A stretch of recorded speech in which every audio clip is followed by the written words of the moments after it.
For more episode subscribes के novels Hindi channel. मेनू दिखाओ। उपन्यास ऑनलाइन पूरा पढ़ें। उपन्यास बिन। उपन्यास ड्रैगन मोनार्क सिस्टम अध्याय 551 हितों का टकराव। ड्रैगन मोनार्क सिस्टम 551 हितों का टकराव। पब फ्यूचर द्वारा विज्ञापन। अध्याय 551 हितों का टकराव। तो अंकल कैसियन के बारे में आप क्या सोचते हैं? रिया ने वापस जाते समय पूछा। मैं उन्हें एक बहुत ही सख्त आदमी के रूप में वर्णित करूंगा। कोई योद्धा नहीं, वह एक सरल दिमाग वाला आदमी है। हमारी बातचीत से मैं बता सकता था कि वह वास्तव में कमजोर लोगों से नफरत करता है। वह अपने आसपास के लोगों से मजबूत होने की उम्मीद करता है। इसका एक अच्छा उदाहरण वह नियम होगा जो उसने अपनी बेटी के लिए बनाया था। उसकी बेटी को किसी भी जाति और किसी भी जनजाति के किसी भी व्यक्ति से शादी करने की अनुमति है, बशर्ते कि उसकी बेटी द्वारा चुना गया आदमी उसके जितना ही मजबूत हो या उससे भी ज़्यादा मजबूत हो।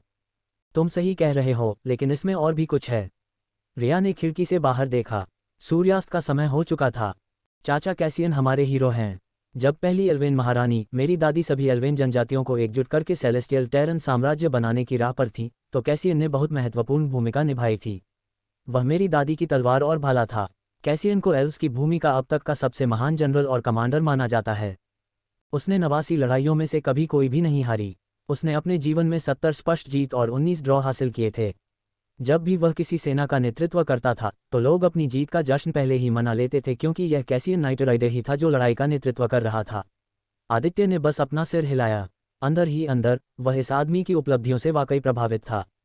उसके शब्दों से उसे समझ में आया कि युद्ध नायक की उम्र इस साम्राज्य की पहली एल्वेन महारानी जितनी ही थी। लेकिन ये सोचना कि एक आदमी जो इतने लंबे समय तक जीवित रहा है और जिसके पास इतना अनुभव है, वह 1 मिनट से भी कम समय में रिया से हार जाएगा। आदित्य रिया की ताकत या किसी और चीज़ से इनकार नहीं कर रहा था, लेकिन अब उसे और अधिक यकीन हो गया था कि कैसियन उस लड़ाई में पीछे रह गया था। चाचा कैसियन उन ताकतों में से एक थे जो हमारे साम्राज्य के कुछ हिस्सों पर उपनिवेश बनाने की कोशिश करने वाले विदेशी साम्राज्यों को बाहर निकालने के लिए जिम्मेदार थे। आज तक कैसियन को सेलेस्टियल टेरन साम्राज्य के युद्ध नायक के रूप में देखा जाता है। जब मेरी दादी सेवानिवृत्त हुई तो उनके पास रिटायर होने और अपना बाकी जीवन शांति से जीने का विकल्प था, या वे उच्च स्तर की साधना रैंक तक पहुंचने के लिए मुख्य महाद्वीप पर जा सकते थे। लेकिन उन्होंने ऐसा नहीं किया। इसके बजाय उन्होंने सेलेस्टियल टेरन में रहने और अगली पीढ़ी को प्रशिक्षित करने का विकल्प चुना। चाचा की सेलेस्टियल टेरन साम्राज्य के प्रति वफादारी पर कोई सवाल नहीं है, चूंकि वह अपने काम में इतने व्यस्त थे कि उन्होंने 500 साल पहले तक शादी नहीं की थी। वह इस साम्राज्य और इस भूमि से बहुत प्यार करते हैं। लेकिन चाचा के विचार कुछ हद तक दोषपूर्ण हैं। जब मेरी माँ ने सत्ता संभाली तो कई मौक़ों पर उनकी मेरी माँ से असहमति हुई। उन्हें नई महारानी द्वारा सिंहासन पर बैठने के तुरंत बाद अपनाई गई शांतिपूर्ण नीतियाँ और कदम पसंद नहीं थे। यही कारण है कि मेरी माँ और अंकल कैसियन के बीच संबंध तनावपूर्ण और अच्छे नहीं हैं। हालांकि वे दोनों राजधानी में रहते हैं, लेकिन उन्हें एक दूसरे का चेहरा देखे हुए कई साल हो गए हैं। अंकल का मानना है कि मेरी माँ के शासन में सेलेस्टियल टेरन बहुत कमज़ोर हो गया था। उनका मानना है कि उनकी नीतियों और शांति बनाए रखने के लिए उनके द्वारा उठाए गए कदमों ने साम्राज्य को आंतरिक और बाहरी दोनों तरह से कमज़ोर बना दिया। मेरी माँ के सब कुछ संभालने के तुरंत बाद कैसियन, जो उनसे असहमत था, ने सेलेस्टियल टेरन की सेना के कमांडर के रूप में अपना पद छोड़ दिया और स्वेच्छा से प्रशिक्षक बन गया। चूंकि सेलेस्टियल टेरन हमेशा से शांतिपूर्ण रहा है, इसलिए सेना के कमांडर के पास करने के लिए ज़्यादा काम नहीं था। इसलिए ये समझ में आता है कि कैसियन ने अपना पद क्यों छोड़ दिया और इसके बजाय प्रशिक्षक बनना चुना। पब फ्यूचर द्वारा विज्ञापन। आदित्य कुछ हद तक कैसियन की निराशा को समझ सकता था। अमेलिया के साथ अपनी बातचीत से वह समझ गया कि उसके काम करने का तरीका बहुत शांतिपूर्ण था। वह हमेशा इस तरह से काम करती थी कि उसके इलाके में हमेशा शांति और स्थिरता बनी रहे। यहाँ तक कि जब साम्राज्य के 10 बुजुर्ग उस पर दबाव डाल रहे थे और उसे कठिन समय दे रहे थे, तब भी उसने आदित्य के उन्हें समाप्त करने के प्रस्ताव को अस्वीकार कर दिया। हमारे साम्राज्य के नियंत्रण से पहले वेस्टर्निया साम्राज्य के कुछ द्वीप थे, और विदेशी साम्राज्यों के साथ कई व्यापारिक सौदों और समझौतों के माध्यम से 20 महाद्वीप के कुछ छोटे हिस्से भी हमारे साम्राज्य के कब्जे में आ गए। जब तक मेरी माँ ने गद्दी नहीं संभाली, हमने इन क्षेत्रों में रहने वाले लोगों को सुरक्षा प्रदान करने के लिए अपने सैनिकों को इन क्षेत्रों में भेजा था। लेकिन जब मेरी माँ सत्ता में आई तो उन्होंने इन छोटे छोटे क्षेत्रों को दूसरी शक्तियों को बेच दिया और सभी सैनिकों को वापस साम्राज्य में बुला लिया। चाचा कैसियन उनकी पसंद से बहुत नाखुश और दुखी थे। उन्होंने इस मामले पर मेरी माँ से बहस भी की। कैसियन ने तर्क दिया कि उन विदेशी महाद्वीपीय क्षेत्रों को रखने से साम्राज्य का अन्य महाद्वीपों में प्रभाव बढ़ जाता और ये लंबे समय में फ़ायदेमंद होता। लेकिन मेरी माँ ने कहा कि उन क्षेत्रों को रखना समय और संसाधनों की बर्बादी थी। उन क्षेत्रों को रखने और सेना भेजने से साम्राज्य को बहुत सारा पैसा और संसाधन खर्च करने पड़ रहे थे, जो वास्तव में सच था, और यह कुछ ऐसा था जिसे अंकल कैसियन नहीं देख पाए। सेलेस्टियल टेरन पहले से ही काफी शक्तिशाली था, किसी भी विदेशी उपस्थिति का कोई फायदा नहीं था। आदित्य, इस मामले पर तुम्हारा क्या ख्याल है? रिया ने पूछा। वह भी इस मामले में उलझन में थी। वह भू राजनीति में उतनी अच्छी नहीं थी। उसे नहीं पता था कि इस स्थिति में कौन सही है और कौन गलत। आदित्य ने हाथ जोड़कर जवाब देने से पहले एक पल सोचा। ये कहना मुश्किल है कि इस मामले में कौन गलत है और कौन सही। जहां तक मुझे पता है, सेलेस्टियल टेरन की विदेश नीति हमेशा तटस्थ रहने और शांति बनाए रखने की रही है। इसी वजह से साम्राज्य ने अन्य साम्राज्यों से प्राप्त किसी भी गठबंधन प्रस्ताव को स्वीकार कर लिया है। इसी वजह से साम्राज्य ने कभी भी पूरी दुनिया में किसी भी संघर्ष या युद्ध का समर्थन नहीं किया है। एक तरफ मैं समझता हूं कि आंटी अपने इरादे स्पष्ट करना चाहती थीं और उन्होंने अपनी विदेशी उपस्थिति वापस ले ली ताकि यह स्पष्ट हो सके कि वह दुनिया को बताना चाहती थीं कि सेलेस्टियल टेरन हमेशा तटस्थ रहेगा चाहे कुछ भी हो। साम्राज्य को इस बात से कोई सरोकार नहीं है कि उसके क्षेत्रों के बाहर क्या हो रहा है। लेकिन जनरल के दृष्टिकोण से यह एक गलत निर्णय था। चाचा कैसियन ने देखा कि यह कदम साम्राज्य की ताकत और विदेशी उपस्थिति को कमजोर कर रहा था। अगर आप मुझसे पूछें कि कौन सही है और कौन गलत, तो मैं अंकल कैसियन का पक्ष लूंगा क्योंकि उनके विचार मेरे विचारों से मेल खाते हैं। अगर मेरा साम्राज्य ऐसी स्थिति में होता तो मैं उन क्षेत्रों को कभी नहीं छोड़ता। स्टारिन साम्राज्य की विदेश नीति कभी भी शांतिपूर्ण या तटस्थ नहीं रह पाई है। निश्चित रूप से हम उन लोगों के प्रति तटस्थ और शांतिपूर्ण रहेंगे जिन्होंने हमें उकसाया नहीं है, लेकिन अगर कोई हमें उकसाता है तो हम जवाब देंगे। मेरे विचारों और विदेश नीतियों के साथ तालमेल बिठाते हुए उन विदेशी क्षेत्रों को छोड़ना वास्तव में एक मूर्खतापूर्ण कदम था। मैं ऐसा कभी नहीं करूंगा और मैं समझ सकता हूं कि अंकल कैसियन इस मामले को लेकर इतने असंतुष्ट और नाराज क्यों थे। लेकिन जब सेलेस्टियल टेरन के विदेशी विचारों को समझते हैं तो मैं आंटी अमेलिया को उनके कार्यों के लिए दोषी नहीं ठहरा सकता। आखिरकार उसने यह अपने साम्राज्य के सर्वोत्तम हित के लिए किया था। आपकी दादी के शासन में भी साम्राज्य की विदेश नीति तटस्थ और शांतिपूर्ण रहने की रही है। चूंकि साम्राज्य को इस बात की चिंता नहीं थी कि उसके क्षेत्र के बाहर क्या हो रहा है, इसलिए विदेशी क्षेत्रों पर कब्जा करने और लाखों सोने के सिक्के और ढेर सारे संसाधनों को बर्बाद करने की कोई ज़रूरत नहीं थी। यह उन स्थितियों में से एक है जहां दोनों पक्ष अपने अपने दृष्टिकोण से सही हैं, लेकिन दोनों पक्ष एक दूसरे के दृष्टिकोण को समझने में विफल रहे हैं। रिया आदित्य के जवाब से हैरान थी। जब उसने इसके बारे में बताया तो आदित्य सही था। कैसियन नहीं चाहता कि सेलेस्टियल टेरन कमज़ोर हो जाए। उसने इस साम्राज्य के लिए लड़ाई लड़ी, खून बहाया और बहुत सारे बलिदान दिए। उसे डर है कि अगर साम्राज्य कमज़ोर हुआ तो विदेशी दुश्मन फिर से साम्राज्य पर हमला करने की कोशिश कर सकते हैं। पबफ्यूचर द्वारा विज्ञापन। दूसरी ओर महारानी शांति चाहती हैं। वह किसी भी विदेशी शक्ति से कोई संबंध नहीं रखना चाहती हैं। वह चाहती हैं कि उनका साम्राज्य किसी भी संघर्ष और युद्ध से पूरी तरह दूर रहे। वह न तो कोई दुश्मन बनाना चाहती हैं और न ही कोई दोस्त बनाना चाहती हैं। सरल शब्दों में कहें तो उनकी विदेश नीति थी, हमें अकेला छोड़ दो।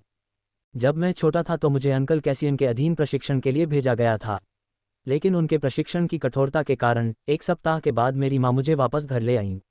अंकल कैसियन को लगता है कि नई पीढ़ी कमज़ोर है क्योंकि वहाँ कोई युद्ध और संघर्ष नहीं है। यही कारण है कि वह नए रंगरूटों के साथ इतने सख्त और कठोर हैं। मेरे ख्याल से वह बहुत ज़्यादा सख्त है। सख्त होने में कोई बुराई नहीं है, लेकिन बहुत ज़्यादा सख्त होना भी अच्छा नहीं है।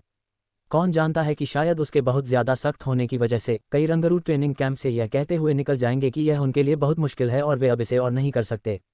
इससे नुकसान तो होगा ही, साम्राज्य का भी। रिया ने सिर हिलाकर हामी भरी। Less than 0 greater than, less than 0 greater than, less than नीली ग्रेटर दैन। दृश्य परिवर्तन अंडरस्कोर लेस देन नीली ग्रेटर दैन। जब आदित्य और रिया घर लौटे तो खाने का समय हो चुका था। अंदर घुसते ही आदित्य को आश्चर्य हुआ और थोड़ा झटका भी लगा जब उसने देखा कि महारानी खुद उनके लिए खाना बना रही हैं। अमीलिया खाना बना रही थी। आदित्य को नहीं लगता था कि उसके जैसी हैसियत वाली महिला अपने हाथों से खाना बनाएगी। आदित्य के लिए यह वाकई हैरानी की बात थी। उसकी मदद के लिए कोई नौकरानी नहीं थी, वह अकेले ही सब कुछ कर रही थी। आदित्य को हैरान देखकर रिया मुस्कुराए और बोली, मेरी माँ को खाना बनाना बहुत पसंद है। जब से मुझे याद है तब से वह खाना बनाती आ रही है। ये कहकर वह अपनी माँ की मदद करने के लिए रसोई में चली गई। हालांकि वह खाना नहीं बना सकती, लेकिन वह अपनी माँ की दूसरे कामों में मदद कर सकती है। ओह, तुम दोनों तो पहले ही लौट आए हो, उसने थोड़ा आश्चर्यचकित होकर कहा। हाँ, हम अंकल कैसियन से मिलने गए थे। रिया ने यह बात नहीं छिपाई कि वह आदित्य को अंकल कैसियन से मिलने ले गई थी। रिया कैसियन का बहुत सम्मान करती थी। वह कैसियन को अपना असली चाचा मानती थी। यही कारण है कि वह अपने भावी पति को उससे मिलने ले गई। वह कैसा था? यद्यपि अमेलिया और कैसियन के बीच संबंध तनावपूर्ण और संघर्षपूर्ण है, अमेलिया कभी भी रिया को कैसियन से मिलने से मना नहीं करती है। वह हमेशा की तरह ठीक है। जब दोनों माँ बेटी साथ साथ काम कर रही थीं, आदित्य दीवार से टिककर उन्हें घूर रहा था। उन्हें देखकर वह लगभग उनके बीच अंतर नहीं बता पा रहा था। अगर वे दोनों एक जैसे कपड़े और एक जैसी हेयर स्टाइल पहनती तो उन्हें पहचानना बेहद मुश्किल होता। एकमात्र बड़ा अंतर यह था कि अमेलिया के स्तन और नितंब रिया की तुलना में बहुत बड़े थे। मुझे आश्चर्य है कि क्या रिया अपनी माँ की तरह बड़ी होगी। आदित्य के मन में ऐसे विचार आने लगे। योजक चिन्ह योजक चिन्ह योजक चिन्ह योजक चिन्ह योजक चिन्ह योजक चिन्ह योजक चिन्ह योजक चिन्ह योजक चिन्ह योजक चिन्ह योजक चिन्ह योजक चिन्ह योजक चिन्ह योजक चिन्ह योजक चिन्ह योजक चिन्ह। पब फ्यूचर द्वारा विज्ञापन। संपर्क टॉस साइट मैप दान करें मेनू दिखाओ। उपन्यास ऑनलाइन पूरा पढ़ें। उपन्यास बिन। उपन्यास ड्रैगन मोनार्क सिस्टम अध्याय 552 सेराफिन का छिपा हुआ मकसद। गुणप्रिय पाठकों, अधिक अध्यायों के अनुवाद में हमारी टीम की सहायता के लिए यहाँ दान करें। URL dragon monarch system 552 Seraphin का छिपा हुआ मकसद। एड्स बाय पब फ्यूचर अध्याय 552 सेराफिन का छिपा हुआ मकसद। आदित्य, मैं तुम्हें अपनी बहन सेराफिन से मिलवाता हूँ। सेराफिन एल्डर्स काउंसिल की खास सदस्यों में से एक है। आदित्य ने सेराफिन की तरफ देखा। रिया और अमेलिया की तरह उसके भी लंबे खूबसूरत चांदी जैसे बाल थे। वह गोरी चमड़ी वाली थी। रिया और अमेलिया की तुलना में सेराफिन की ड्रेस ज़्यादा बोल्ड और आकर्षक थी। उसने एक टाइट ड्रेस पहनी हुई थी जो उसके कर्व्स को पूरी तरह से उभार रही थी। जब वह हिल रही थी तो उसके स्तन थोड़े हिल रहे थे। चाहे उसने कितनी भी आकर्षक और बोल्ड ड्रेस पहनी हो, आदित्य के मन में इस बात को लेकर कोई संदेह नहीं था कि रिया और अमेलिया उसकी तुलना में ज़्यादा खूबसूरत थीं। आदित्य को ऐसा लगा जैसे सेराफिन जानती थी कि वह अमेलिया और रिया की बराबरी नहीं कर सकती, इसलिए उसने पुरुषों की नज़रों में ज़्यादा खूबसूरत और आकर्षक दिखने के लिए अपनी त्वचा को ज़्यादा दिखाना चुना। ये किसी भी सामान्य आदमी पर काम कर सकता था, लेकिन आदित्य कोई सामान्य आदमी नहीं था। हर एक दिन उसे सेक्सुबस महारानी लिलिथ के प्रलोभन को सहना पड़ता था, जो सेराफिन से 100 गुना अधिक आकर्षक और कामुक थी। इस तथ्य का उल्लेख नहीं करना चाहिए कि आदित्य के ड्रैगन पैलेस में जितनी भी लड़कियां थीं, वे सेराफिन से अधिक सुंदर थीं। सेराफिन, यह आदित्य है, स्टारिन साम्राज्य का सम्राट। नमस्ते आंटी। आदित्य ने विनम्रता से रिया की आंटी का अभिवादन किया। मुझे आश्चर्य है कि क्या थेलोस ने उससे मेरे बारे में शिकायत की है। आदित्य ने रिया की आंटी सेराफिन का अभिवादन करते हुए मन ही मन सोचा। चूंकि आदित्य पहली बार दिव्य भूभाग साम्राज्य में आया था, इसलिए महारानी ने व्यक्तिगत रूप से एक भोज तैयार किया था। नमस्ते आदित्य, हमारे साम्राज्य में तुम्हारे बारे में कई तरह की अफवाहें हमेशा फैलती रहती हैं। मैंने तुम्हारे बारे में बहुत कुछ सुना है। दिन शुरू होने से पहले सेराफिन उनके साथ डिनर के लिए आई क्योंकि यह एक खास मौका था। अमेलिया ने उन दोनों को एक दूसरे से मिलवाया। वैसे सेराफिन, थेलोस कहाँ है? अमेलिया ने डाइनिंग टेबल पर तली हुई मछली की एक डिश रखते हुए पूछा। उसने सेराफिन को अपने बेटे के साथ आने के लिए कहा था, लेकिन थेलोस कहीं दिखाई नहीं दिया। माफ़ कीजिए बहन, लेकिन मेरे बेटे की तबीयत ठीक नहीं है। थेलोस ने कहा था कि वह थोड़ा आराम करेगा। सेराफिन की बातें सुनकर आदित्य और रिया दोनों ने आंखें घुमाईं। हालांकि अमेलिया के हाव भाव नहीं बदले। पब फ्यूचर द्वारा विज्ञापन। एक शीर्ष 5वें क्रम का साधक भला कैसे अस्वस्थ महसूस कर सकता है? ये परिवार के साथ डिनर पार्टी में शामिल न होने का एक कमज़ोर बहाना था। रिया को इस बात की चिंता नहीं थी कि उसका चचेरा भाई डिनर पार्टी में क्यों नहीं आया। उसे वास्तव में उसकी परवाह नहीं थी। जब वह पैदा हुई थी तब थेलोस पहले से ही एक वयस्क था, इसलिए उसके और थेलोस के बीच हमेशा एक बाधा रही है। इसके अलावा उसे ये भी पसंद नहीं था कि वह उसे कैसे घूरता था, इसलिए उसके दिमाग में ये बेहतर था कि वह अपनी माँ के साथ ना आए। दूसरी ओर आदित्य को समझ में आ गया कि थेलोस के डिनर पार्टी में न आने का कारण उसकी वजह से था। आदित्य को यकीन था कि उसने पहली मुलाकात में ही बहुत गहरी छाप छोड़ी थी। ये शर्म की बात है। मैं आदित्य को थेलोस से मिलवाना चाहती थी, लेकिन अगर उसकी तबीयत ठीक नहीं है तो मुझे लगता है कि मैं कुछ नहीं कर सकती, अमेलिया ने कहा।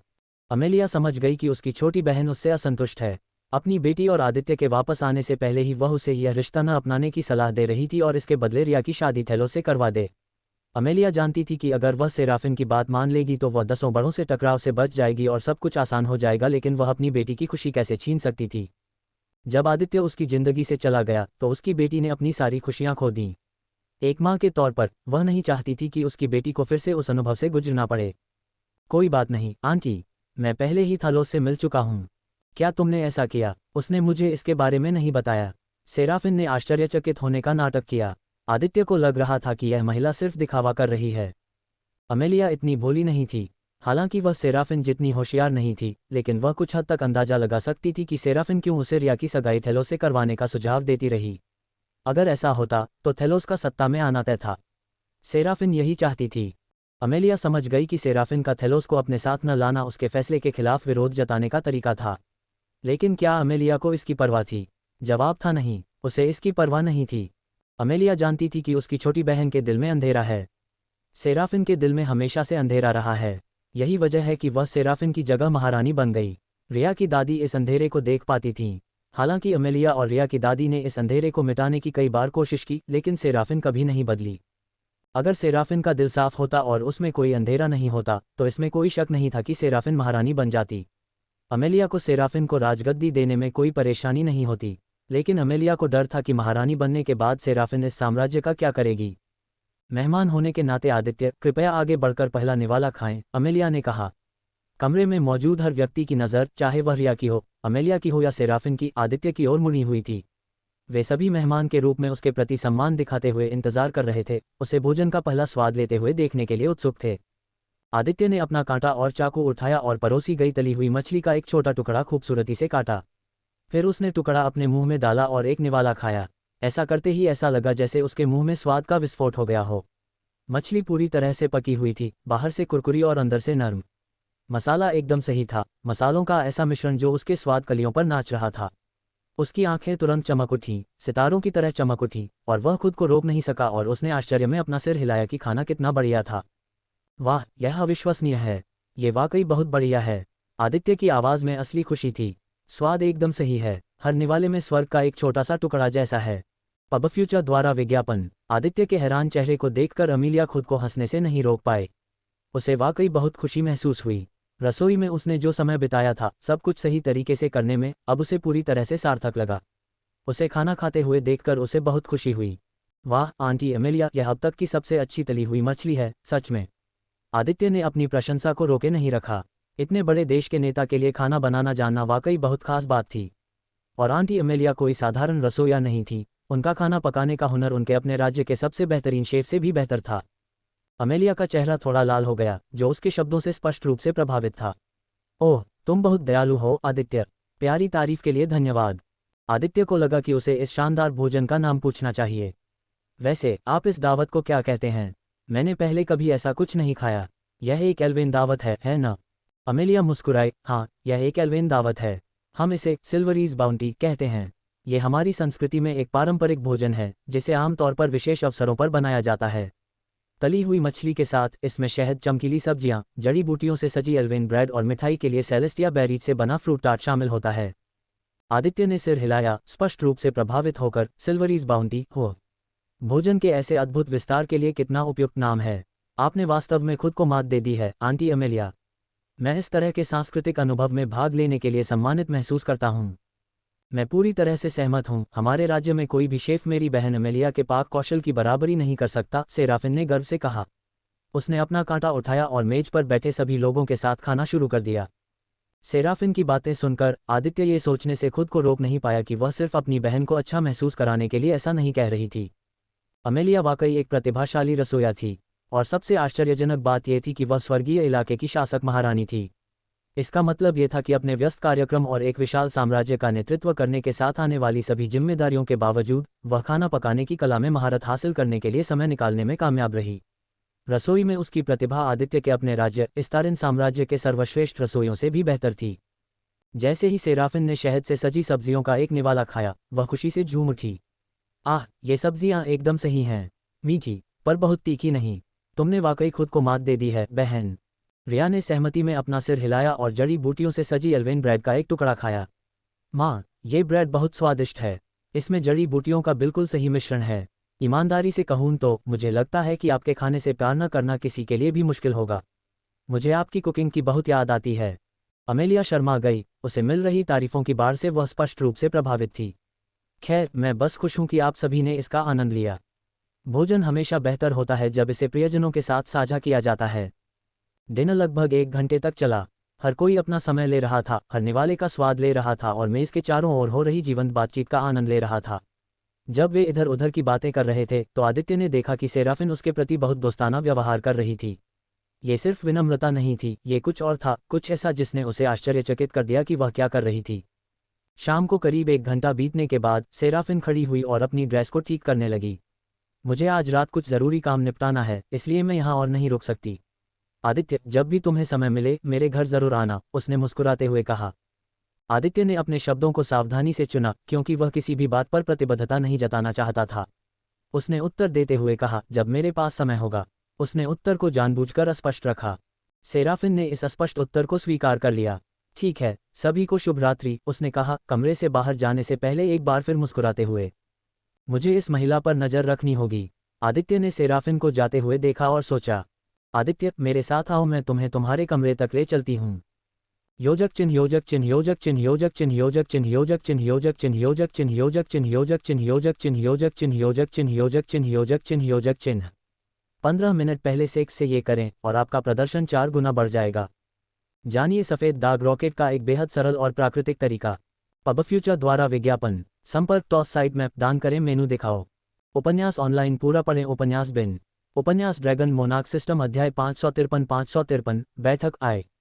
ड्रैगन मोनार्क सिस्टम 553 बैठक आय। पब फ्यूचर द्वारा विज्ञापन। अध्याय 553 बैठक आय।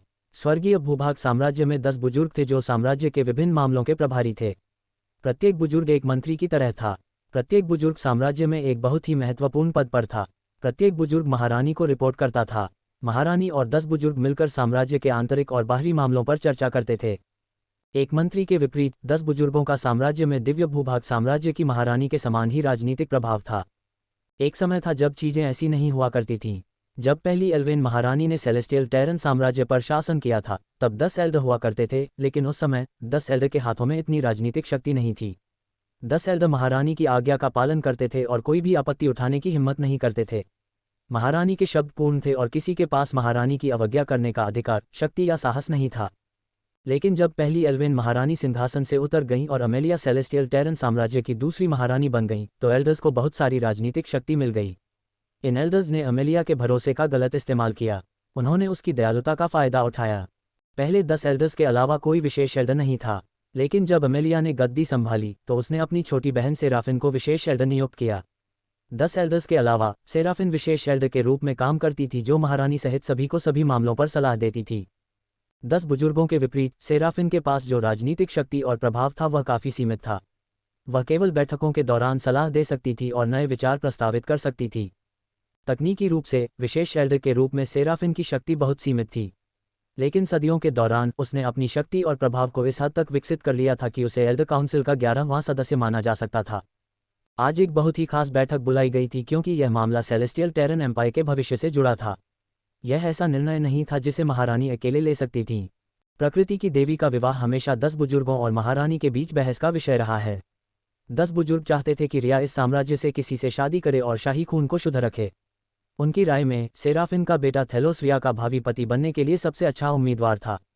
इस तरह रॉयल एल्वेन रक्तरेखा को संरक्षित किया जा सकता था और सब कुछ स्थिर रहता। हालांकि अमेलिया के विचार बिल्कुल अलग थे। उसे लगा कि शाही वंश को संरक्षित करने का पहलू एक बेवकूफ़ी भरा मजाक था। अगर रिया और थेलोस शादी कर लेते हैं और उनका बच्चा होता है, तो वह बच्चा किससे शादी करेगा? किसी को भी नहीं। थेलोस और रिया ही एकमात्र ऐसे लोग थे जिनमें रॉयल एल्वेन रक्तरेखा थी। रॉयल एल्वेन रक्तरेखा वाला कोई और नहीं था। जब तक रिया और थेलोस के बच्चे आपस में शादी नहीं कर लेते, तब तक रक्तरेखा को संरक्षित नहीं किया जा सकता, जो कि एक वर्जित बात थी, और कोई भी ऐसा होने नहीं दे रहा था। एल्वेन संस्कृति में एल्वेन अपने भाई बहनों से शादी करने के बजाय मरना पसंद करते थे। यह एल्वेन के लिए सबसे बड़ी वर्जनाओं में से एक थी। भाई बहनों से शादी करने का विचार उनके दिमाग में भी नहीं आता था। पब फ्यूचर द्वारा विज्ञापन। साथ ही अमीलिया अपनी बेटी का इस्तेमाल राजनीति के लिए नहीं करने वाली थी। वह चाहती थी कि उसकी बेटी सच में खुश रहे, और थेलोस से शादी करने से रिया को कोई खुशी नहीं मिलेगी। रिया ने इस मामले पर कई मौकों पर अपनी राय स्पष्ट की है। वह अपने ही चचेरे भाई से शादी नहीं करने वाली थी। उसे कभी भी उसमें कोई दिलचस्पी नहीं थी। अमेलिया ने पहले ही इस तथ्य को स्वीकार कर लिया है कि रॉयल एल्वेन ब्लडलाइन का भविष्य पहले ही खत्म हो चुका है। योजक चिन्ह लेस देन नीली ग्रेटर दैन। बैठक कक्ष में माहौल बहुत गंभीर था, लगभग भारी। वहां मौजूद हर किसी के चेहरे पर बहुत गंभीर भाव था, जो ये दिखा रहा था कि यह सभा कितनी महत्वपूर्ण थी। वे सभी एक लंबी आयताकार मेज के चारों ओर बैठे थे। मेज के सिर पर महारानी अमेलिया बैठी थीं। वह सबसे महत्वपूर्ण कुर्सी पर बैठी थीं, चर्चा का नेतृत्व करने के लिए तैयार थीं। ठीक है, चलो इस बैठक को शुरू करते हैं, उन्होंने कमरे में चारों ओर नज़र घुमाते हुए घोषणा की। 10 बुजुर्ग एक दूसरे की तरफ देखते हुए सिर हिला रहे थे, मानो वे मौन सहमति दे रहे हों। वे अपने सामने मौजूद मुद्दों पर चर्चा करने के लिए तैयार थे। बड़ी सेलेस्टिया, क्यों ना आप ही शुरुआत करें? अमीलिया पहले अन्य विषयों पर बात करना चाहती थी और अपनी बेटी के बारे में बात आखिर में रखना चाहती थी। जैसे ही वह एल्डर सेलेस्टिया को शुरू करने वाली थी, उसकी बहन सेराफिन, जो एक विशेष एल्डर भी थी, ने शांति से उसे बीच में रोक दिया। 1 मिनट रुको बहन। इससे पहले कि हम किसी और बात पर चर्चा करें, हमें वास्तव में एक बहुत ही महत्वपूर्ण बात पर बात करने की ज़रूरत है। यह एक ऐसा मामला है जो हमारे पूरे साम्राज्य के भविष्य को प्रभावित कर सकता है, सेराफिन ने शांत स्वर में कहा, अपनी आवाज़ को स्थिर रखते हुए लेकिन तत्परता से भरा हुआ। अमेलिया को अपनी बहन के बीच में बोलने पर थोड़ी झुंझलाहट महसूस हुई, लेकिन उसने इसे अपने चेहरे पर जाहिर नहीं होने दिया। उसने अपना संयमित रूप बनाए रखा। एल्डर सेराफिन की बात सही है। इस मुद्दे को पहले हल किया जाना चाहिए। बाकी बातें हम बाद में कर सकते हैं, अन्य एल्डर्स ने कहा, और वे सभी सीधे अमेलिया की ओर देखने लगे। उस समय अमेलिया इस भावना से उबर नहीं पाई कि बड़े लोग उस पर दबाव बनाने की कोशिश कर रहे थे। उसे लगा था कि आज ऐसा कुछ हो सकता है, लेकिन उसने उम्मीद नहीं की थी कि यह इतना तीव्र होगा। अपने शब्दों को सावधानी से चुनते हुए लेकिन दृढ़ स्वर में अमेलिया ने कमरे को संबोधित किया। मेरी बेटी, जो हमारे सेलेस्टियल टेरन साम्राज्य की राजकुमारी भी है, अब इस्तारिन साम्राज्य के शासक से सगाई कर चुकी है। मैंने उन दोनों को अपना आशीर्वाद दे दिया है। तो यहाँ बड़ी समस्या क्या है? उसका चेहरा भावहीन था, जैसे कि उसे इस बात की कोई परवाह नहीं थी कि बड़े बुजुर्ग क्या सोचते हैं। ये देखकर सभी बुजुर्ग चौंक गए। वे एक दूसरे को देखकर आश्चर्यचकित और थोड़े हैरान हो गए। सभी के हैरान होने का कारण ये था कि उन्होंने अमेलिया को कभी इतना उदासीन और ठंडा नहीं देखा था। पब फ्यूचर द्वारा विज्ञापन। उसे देखकर एक पल के लिए सेराफिन सहित सभी बुजुर्गों को लगा कि वे प्रथम एल्वेन महारानी की उपस्थिति में हैं। कुछ बुजुर्ग पीछे हटने को तैयार लग रहे थे, उनकी आंखों में डर की चमक दिख रही थी क्योंकि वे अमेलिया के बेपरवाह चेहरे को देख रहे थे। लेकिन सेराफिन इस विषय को इतनी आसानी से जाने नहीं देने वाली थी। अगर इस मामले को अभी शांत कर दिया जाता तो उसकी सावधानी से बनाई गई योजनाएं बिखर जातीं। बड़ी बहन, मुझे लगता है कि आप असली मुद्दे को नहीं समझ पा रही हैं, सेराफिन ने बहुत सावधानी से अपने शब्दों का चयन करते हुए कहा। हमारे पास सेलेस्टियल टेरन साम्राज्य में सिर्फ एक राजकुमारी है, हमारी रिया। अगर वह किसी गैर योगिनी से शादी करती है तो सिंहासन के लिए अगला दावेदार कौन होगा? हमारे साम्राज्य के भविष्य का क्या होगा? हमारे पास कोई नहीं बचेगा जो इसे संभाल सके। सेराफिन की बातें उसके दिल को छू गईं। अमेलिया को मानना पड़ा कि उसकी बहन की बात सही थी, लेकिन इसका मतलब यह नहीं था कि वह सिर्फ बड़ों की मांगों को पूरा करने के लिए अपनी बेटी की खुशी से समझौता करने को तैयार थी। ये सच था कि अगर रिया ने आदित्य से शादी की तो वह संभवतः इस्तारिन साम्राज्य की महारानी बन जाएगी। और इससे एक सवाल हवा में लटक गया, फिर सेलेस्टियल टेरन साम्राज्य का नेतृत्व कौन करेगा? सेराफिन का सवाल सुनकर अमेलिया ने कोई जवाब नहीं दिया, बल्कि उसके पास कोई जवाब नहीं था। ये देखकर दूसरे बुजुर्गों को थोड़ी हिम्मत मिली और उन्होंने और सवाल पूछे। हाँ, इसके अलावा हम प्रकृति की देवी को ऐसे व्यक्ति से विवाह करने की अनुमति कैसे दे सकते हैं जो कि योगिनी भी नहीं है? इससे हमें शर्मिंदगी और आलोचना के अलावा कुछ नहीं मिलेगा। ऐसा करके हम जनता को भी अपना दुश्मन बना लेंगे। अगर रिया आदित्य से शादी कर लेती है तो रॉयल एल्वेन ब्लडलाइन का क्या होगा? हमें किसी भी कीमत पर रॉयल एल्वेन ब्लडलाइन को संरक्षित करना होगा। थेलोस रिया के लिए एकदम सही उम्मीदवार है। महाराज, आपको ये सगाई रद्द कर देनी चाहिए और आदित्य को इस साम्राज्य से हमेशा के लिए बाहर निकाल देना चाहिए। वह आपकी बेटी के लिए सही आदमी नहीं है। मैंने सुना है कि वह पहले से ही कई अन्य लड़कियों से सगाई कर चुका है। हमारी रिया को वहाँ कोई खुशी नहीं मिलेगी। महाराज, हम ये बात इस साम्राज्य की भलाई के लिए कह रहे हैं, कृपया समझें। एक एक करके सभी अपनी राय देते रहे। ये सब देखकर सेराफिन के चेहरे पर एक धूर्त मुस्कान थी। उसकी योजना काम कर रही थी। सब कुछ योजना के अनुसार हो रहा था और जल्द ही मेरी प्यारी बहन दबाव में टूटने वाली है। सेराफिन उस पल का इंतजार कर रही थी। सेराफिन का पद उसे सांत्वना पुरस्कार के रूप में दिया गया था क्योंकि उसकी बड़ी बहन अमेलिया महारानी बन गई थी। सेराफिन ये जानती थी और वह बदला लेना चाहती थी। उसे लगा कि वह महारानी बनने के लिए अधिक उपयुक्त थी, फिर भी अमेलिया महारानी बन गई। सदियों से वह बदला लेने और अपनी बहन से सारी शक्ति छीनने का इंतजार कर रही थी। एक समय ऐसा आया जब अमेलिया को बहुत बुरा लगा। ये सब सुनकर उसके अंदर कुछ टूट गया, खासकर ये शब्द, महाराज, हम यह इस साम्राज्य की भलाई के लिए कह रहे हैं, कृपया समझें। उसकी संवेदनशील नस पर चोट कर गए। महारानी बनने से पहले अमेलिया एक माँ थी और अपनी बेटी की ज्यादा परवाह करती थी। जब उसने एक बुजुर्ग को ये कहते सुना कि यह इस साम्राज्य के लिए कितना अच्छा है तो वह भड़क उठी। उसके अंदर कुछ टूट गया।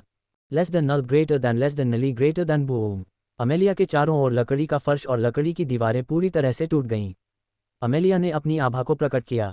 सभी बुजुर्गों ने तुरंत अपना मुंह बंद कर लिया और अमेलिया को पूरी तरह से सदमे और अविश्वास में घूरने लगे।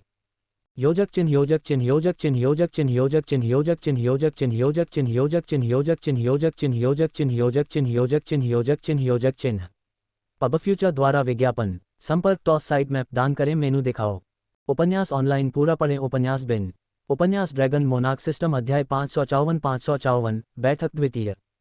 गुणप्रिय पाठकों, अधिक अध्यायों के अनुवाद में हमारी टीम की सहायता के लिए यहाँ दान करें। URL ड्रैगन मोनार्क सिस्टम 554 बैठक 2 पब फ्यूचर द्वारा विज्ञापन अध्याय 554 बैठक द्वितीय।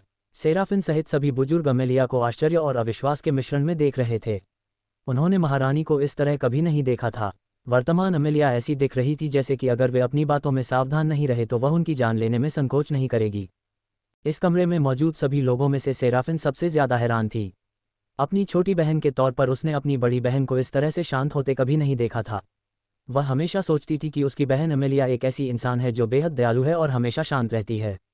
उसने अपनी बहन को इतनी बार हारते हुए नहीं देखा था जितनी सदियों तक वे साथ रहे थे। चीजें योजना के अनुसार नहीं चल रही हैं। सेराफिन को डर और निराशा दोनों महसूस हुई।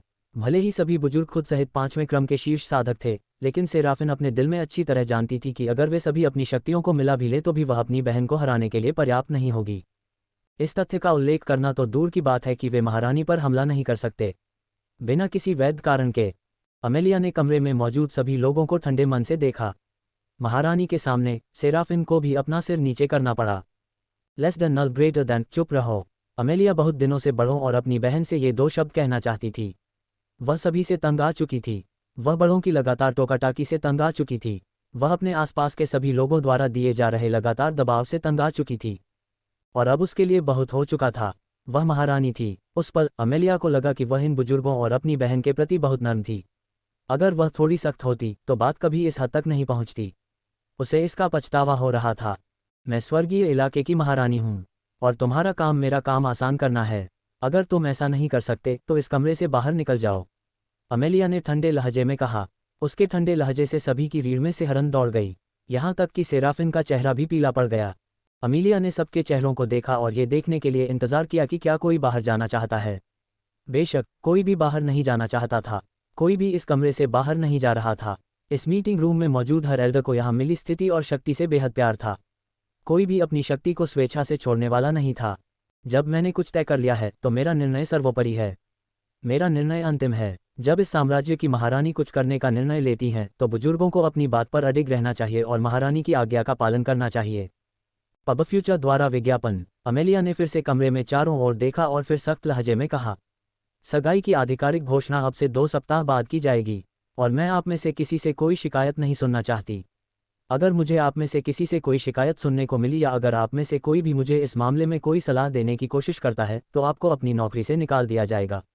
ऐसे अनगिनत लोग हैं जो इस नौकरी के लिए उतने ही या उससे ज्यादा उपयुक्त हैं और वे अपना काम चुप रहकर कर सकते हैं। अमेलिया थोड़ी शांत हुई। आज की घटना एक गंभीर मोड़ थी। अमेलिया का इन बुजुर्गों पर से सारा भरोसा उठ चुका था। अमेलिया अपनी सगी बहन से और भी निराश थी। मैं तुमसे बहुत निराश हूँ। ये शब्द कहते हुए अमेलिया मीटिंग रूम से बाहर चली गई। कमरे से बाहर निकलते समय अमेलिया ने सेराफिन की तरफ देखा तक नहीं। अमेलिया के कमरे से बाहर जाने के बाद सभी लोग बैठ गए।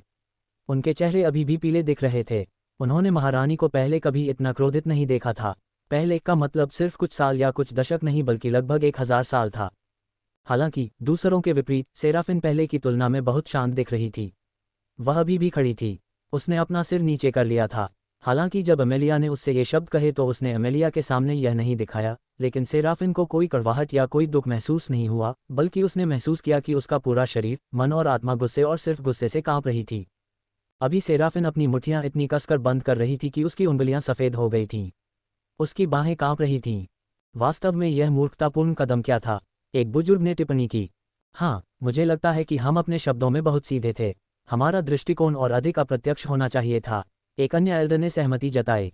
एल्डर सेराफिन, आप इस बारे में क्या सोचते हैं? एक अन्य एल्डर ने पूछा, जो सेराफिन को भी बातचीत में शामिल करने की कोशिश कर रहा था और जानना चाहता था कि वह इस पूरे मामले के बारे में क्या सोचती है। लेस देन नल ग्रेटर देन चुप रहो। सेराफिन ने ऊंची आवाज में दहाड़ लगाए। कुछ बुजुर्ग चौंक गए, लेकिन कमरा तुरंत शांत हो गया।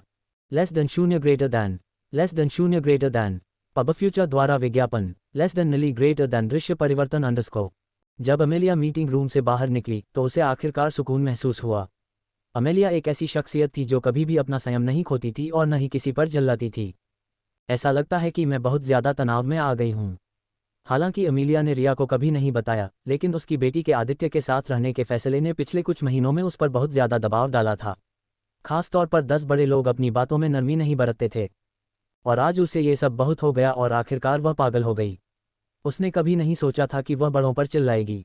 उसे अपनी बहन से आखिरी वाक्य कहने के लिए भी बुरा लगने लगा। अब ये हमारे रिश्ते को अजीब और तनावपूर्ण बना देगा, अमेलिया ने मन ही मन सोचा। ये सब सोचते सोचते अमेलिया एक बड़े तालाब के सामने चली गई। उसे पता भी नहीं चला। तालाब का पानी एकदम साफ था। पूरी जगह बड़े बड़े और ऊंचे पेड़ों से घिरी हुई थी। चूंकि एल्व्स को प्रकृति से प्यार था, इसलिए एल्व्स की पूरी भूमि को जंगलों और जंगलों का महाद्वीप माना जा सकता था। आंटी, आप अच्छी नहीं लग रही हैं। अगर आप बात करना चाहती हैं तो मैं सुन सकती हूँ। अचानक आदित्य की गहरी आवाज़ सुनकर एल्वेन महारानी चौंक गई। अमेलिया ने अपना हाथ अपनी छाती पर रखा और गहरी सांस लेते हुए शांत होने की कोशिश की। मुझे इस तरह मत डराओ, उसने मुंह बनाते हुए कहा। ये देखकर आदित्य अवाक रह गया। वह लड़कियों की तरह क्यों व्यवहार कर रही थी?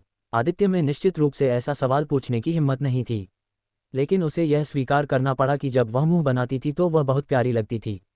बेशक वह कभी भी उससे या किसी से यह बात नहीं कहने वाला था। आदित्य लकड़ी की बेंच पर बैठा किताब पढ़ रहा था। अमीलिया को देखकर उसने किताब बंद कर दी थी। आदित्य को यहाँ देखकर अमीलिया उत्सुक हो गई और सोचने लगी कि उसकी बेटी कहाँ है। उसे लगा कि उसकी बेटी हमेशा रिया के साथ ही रहेगी। तुम यहाँ क्या कर रहे हो? अमीलिया ने आदित्य के बगल में बैठते हुए पूछा। उनके बीच अभी भी कुछ दूरी थी। वह लकड़ी की बेंच के दूसरी तरफ बैठ गई। कुछ नहीं, घूमते घूमते मुझे ये जगह मिली। चूंकि मेरे पास करने के लिए और कुछ नहीं था, इसलिए मैंने किताब पढ़ने का फैसला किया। मौसम बहुत अच्छा था। पब फ्यूचर द्वारा विज्ञापन। आदित्य उन किताबों में से एक पढ़ रहा था जो अंबर ने उसे उसके जन्मदिन पर उपहार में दी थी। अब तक उसे उन किताबों को पढ़ने के लिए कोई खाली समय नहीं मिला था जो उसने उसे दी थी। आदित्य इन किताबों को नहीं पढ़ सकता था, कोई भी उससे कुछ नहीं कहता। लेकिन इन किताबों में जो ज्ञान छिपा था, उसे जानकर आदित्य खुद को रोक नहीं पाया। पहले वह लड़कियों के साथ और सम्राट के रूप में अपने कर्तव्यों में व्यस्त था, लेकिन इस समय वह छुट्टियों पर था और उसके पास बहुत सारा खाली समय था। तो क्यों न अपना ज्ञान बढ़ाया जाए? रिया कहाँ है? अमेलिया ने आदित्य द्वारा पढ़ी जा रही किताब पर नज़र डालते हुए पूछा। वह जो किताब पढ़ रहा था उसका नाम था क्रॉनिकल्स ऑफ अलेरियन माइट। कुछ 100 लोग महल के बाहर इंतजार कर रहे थे। रिया अपनी शक्तियों का इस्तेमाल करके उन्हें ठीक कर रही है। आदित्य को बहुत आश्चर्य हुआ जब उसने सुबह सुबह महल के बाहर खड़े कुछ 100 कल्पित बौनों को देखा। ये सभी लोग प्रकृति की देवी को देखने और उनसे दिव्य उपचार प्राप्त करने के लिए बहुत लंबी दूरी तय करके आए थे। कुछ लोग अपने हाथ या पैर या अपनी आंखें या शरीर के अन्य घायल अंगों या शरीर के स्थायी रूप से क्षतिग्रस्त हिस्सों को ठीक करना चाहते थे। कुछ ऐसे भी थे जो चाहते थे कि रिया उन्हें उनकी बीमारी से ठीक करे जो उन्हें अंदर से मार रही थी। जो लोग उसके घर के बाहर इंतजार कर रहे थे वे सिर्फ कल्पित बौने नहीं थे, बल्कि इंसान और दूसरी नस्लों के लोग भी थे जो प्रकृति की देवी को देखने की उम्मीद में इस महाद्वीप की यात्रा पर आए थे। उसकी बातें सुनकर अमीलिया को कोई आश्चर्य नहीं हुआ। आखिरकार उसकी बेटी के आदित्य के साथ रहने से पहले यह एक आम बात थी। मैं समझ गया। ये सुनकर उसे किसी तरह शांति और सुकून का एहसास हुआ। आदित्य ने देखा कि अमेलिया की मुद्रा पहले से कहीं ज्यादा शांत हो गई थी। वह चुपचाप तालाब को देख रही थी। आंटी, आपने सही किया। अमीलिया ने आंखें फैलाकर आश्चर्य से आदित्य की ओर देखा। तुम्हें पता है आदित्य, तुम दिन प्रतिदिन रहस्यमय होते जा रहे हो। उसे आश्चर्य हुआ कि आदित्य को कैसे पता चला कि बैठक में क्या हुआ था। अब मुझे क्या करना चाहिए? अमीलिया ने आदित्य की ओर देखा। उसे लगा कि उसे वह सलाह देने में सक्षम है जिसकी उसे इस समय सख्त जरूरत है। कुछ कहा, लेकिन आदित्य ने अपना हाथ थोड़ा ऊपर उठाया और खुद को पूरी तरह से व्यक्त करने के लिए एक पल मांगा। उसके इरादे को समझते हुए अमेलिया ने सिर हिलाया और अपनी नज़र वापस उनके सामने शांत झील की ओर घुमाई, जिससे उसे आगे बोलने का मौका मिला। तुम रिया से भी ज्यादा दयालु हो, उसने धीरे से कहा, अपने शब्दों को सावधानी से चुनते हुए। अब दयालु होना एक अच्छी बात है। ये वास्तव में एक बड़ी बात है, लेकिन कभी कभी यह अच्छाई एक समस्या में बदल सकती है, खासकर जब आप बहुत अच्छे दिल वाले हों। आप सोच रहे होंगे कि बहुत अच्छे दिल वाले से मेरा क्या मतलब है, उन्होंने जोर देने के लिए रुकते हुए कहा। मैं जो कहने की कोशिश कर रहा हूँ वह यह है कि लोग देखते हैं कि आप कितने अच्छे हैं और वे इसका इस्तेमाल आपके खिलाफ करने की कोशिश कर सकते हैं। वे देखते हैं कि आप दिव्य भूभाग साम्राज्य की महारानी हैं और वे सोचते हैं यहाँ कोई ऐसा व्यक्ति है जिसका हम फायदा उठा सकते हैं। तो यहाँ असली समाधान एक दयालु व्यक्ति बनना बंद करना नहीं है, आदित्य ने निष्कर्ष निकाला। उसकी आंखें एक बार फिर अमेलिया से मिलीं। इसके बजाय ये जानना है कि कब दयालु होने का सही समय है और कब आपको उन लोगों से सावधान रहना है जो सिर्फ अपने फायदे के लिए आपका इस्तेमाल करने की कोशिश कर रहे हैं। आंटी, आपने सदियों से अपनी दयालुता से बुजुर्गों को बिगाड़ा है, इसलिए आज इन बुजुर्गों ने आपके साथ इस तरह से पेश आने की हिम्मत की। आपको इन बुजुर्गों के साथ और सख्ती से पेश आने की जरूरत है। अमीलिया ने चुपचाप सिर हिलाया। आदित्य की बातें सच थीं। एक बड़ी समस्या ये भी है कि आपने 10 बुजुर्गों को बहुत ज्यादा ताकत और प्रभाव दे दिया है। अब अगर 10 बुजुर्ग एक साथ खड़े हो जाएं, तो उन्हें आपको सत्ता से हटाने में कोई परेशानी नहीं होगी। इसलिए आपको अगले 2 हफ्तों में सावधान रहना चाहिए। कुछ भी हो सकता है, आदित्य ने रहस्यमय लहजे में कहा। आदित्य अमेलिया को इस मुसीबत से बाहर निकालने में मदद कर सकता था, लेकिन उसने उस पर नज़र रखना चुना। ऐसा इसलिए था क्योंकि वह चाहता था कि वह समझे और महसूस करे कि जीवन में दयालु होना हमेशा सही विकल्प नहीं होता। इस साम्राज्य के शासक के रूप में उसे निर्णायक होने की ज़रूरत थी। आंटी, अगर मैं कुछ मार्गदर्शन कर सकता हूँ, आदित्य ने अमेलिया की आंखों में आंखें डालकर कहा। उसने उसे एक गंभीर नज़र से देखा। अमेलिया ने कहना शुरू किया, 15 मिनट पहले सेक्स से ये करें और आपका प्रदर्शन 4 गुना बढ़ जाएगा। जानिए सफ़ेद दाग रॉकेट का एक बेहद सरल और प्राकृतिक तरीका। पब फ्यूचर द्वारा विज्ञापन। संपर्क टॉस साइट मैप दान करें। मेनू दिखाओ। उपन्यास ऑनलाइन पूरा पढ़ें। उपन्यास बिन। उपन्यास ड्रैगन मोनार्क सिस्टम अध्याय 555 विरोध। गुणप्रिय पाठकों, अधिक अध्यायों के अनुवाद में हमारी टीम की सहायता के लिए यहाँ दान करें। URL ड्रैगन मोनार्क सिस्टम 555 विरोध। Ads by Pubfuture. अध्याय 555 विरोध। तो आज हम कहाँ जा रहे हैं? आदित्य ने शाही गाड़ी में बैठते हुए पूछा। हम एल्डोरिया के आसपास अपना छोटा सा दौरा जारी रखने जा रहे हैं। कल किसी खास व्यक्ति के कारण मैं आपको ये जगह नहीं दिखा सकी। ये कहते हुए रिया ने आदित्य को घूर कर देखा। आदित्य ने मासूमियत से अपनी आंखें झपकाईं और ऐसा दिखावा किया जैसे उसने कुछ भी गलत नहीं किया हो। जब हम लेस देन नल ग्रेटर दैन एल्डोरिया में घूम रहे हैं तो आपको कोई भी अच्छी चीज़ करने की अनुमति नहीं है। उसका चेहरा थोड़ा लाल हो गया था क्योंकि उसे याद आ रहा था कि उन्होंने गाड़ी के अंदर क्या क्या किया था। बेशक रिया अभी भी कुंवारी थी, लेकिन उन्होंने वह आखिरी कदम उठाने के अलावा सब कुछ किया। ठीक है, आदित्य ने हार मान ली क्योंकि वह भी राजधानी के बारे में अधिक जानने में रुचि रखता था। तुम माँ से क्या बात कर रहे थे? उसने उत्सुकता से पूछा। कुछ खास नहीं, बस कुछ राजनीतिक बातें। ये सुनकर रिया की दिलचस्पी खत्म हो गई और उसने यह बात पूरी तरह छोड़ दी। वह राजनीति में इतनी अच्छी नहीं थी। रिया, तुम 10 बुजुर्गों के बारे में क्या सोचती हो? ये सवाल सुनकर रिया को अजीब लगा क्योंकि उसे आदित्य से ऐसे सवाल की उम्मीद नहीं थी। लेकिन फिर भी उसने आदित्य के साथ ईमानदारी से पेश आने और उसके सवाल का जवाब देने का फैसला किया। 10 बुजुर्ग इस साम्राज्य का एक अनिवार्य हिस्सा हैं। उनके बिना शायद मुझे अपनी माँ के साथ कोई समय नहीं मिल पाता। 10 बुजुर्ग महारानी पर बोझ कम करने के लिए हैं, लेकिन व्यक्तिगत रूप से कहूँ तो मैं उन्हें बिल्कुल पसंद नहीं करता। क्या मैं जान सकता हूँ क्यों? उसने खिड़की से बाहर देखते हुए पूछा। हालांकि रिया ने शायद इस पर ध्यान नहीं दिया होगा, लेकिन लगता है कि अमेलिया ने उनके साथ छिपे हुए गार्ड भेजे हैं।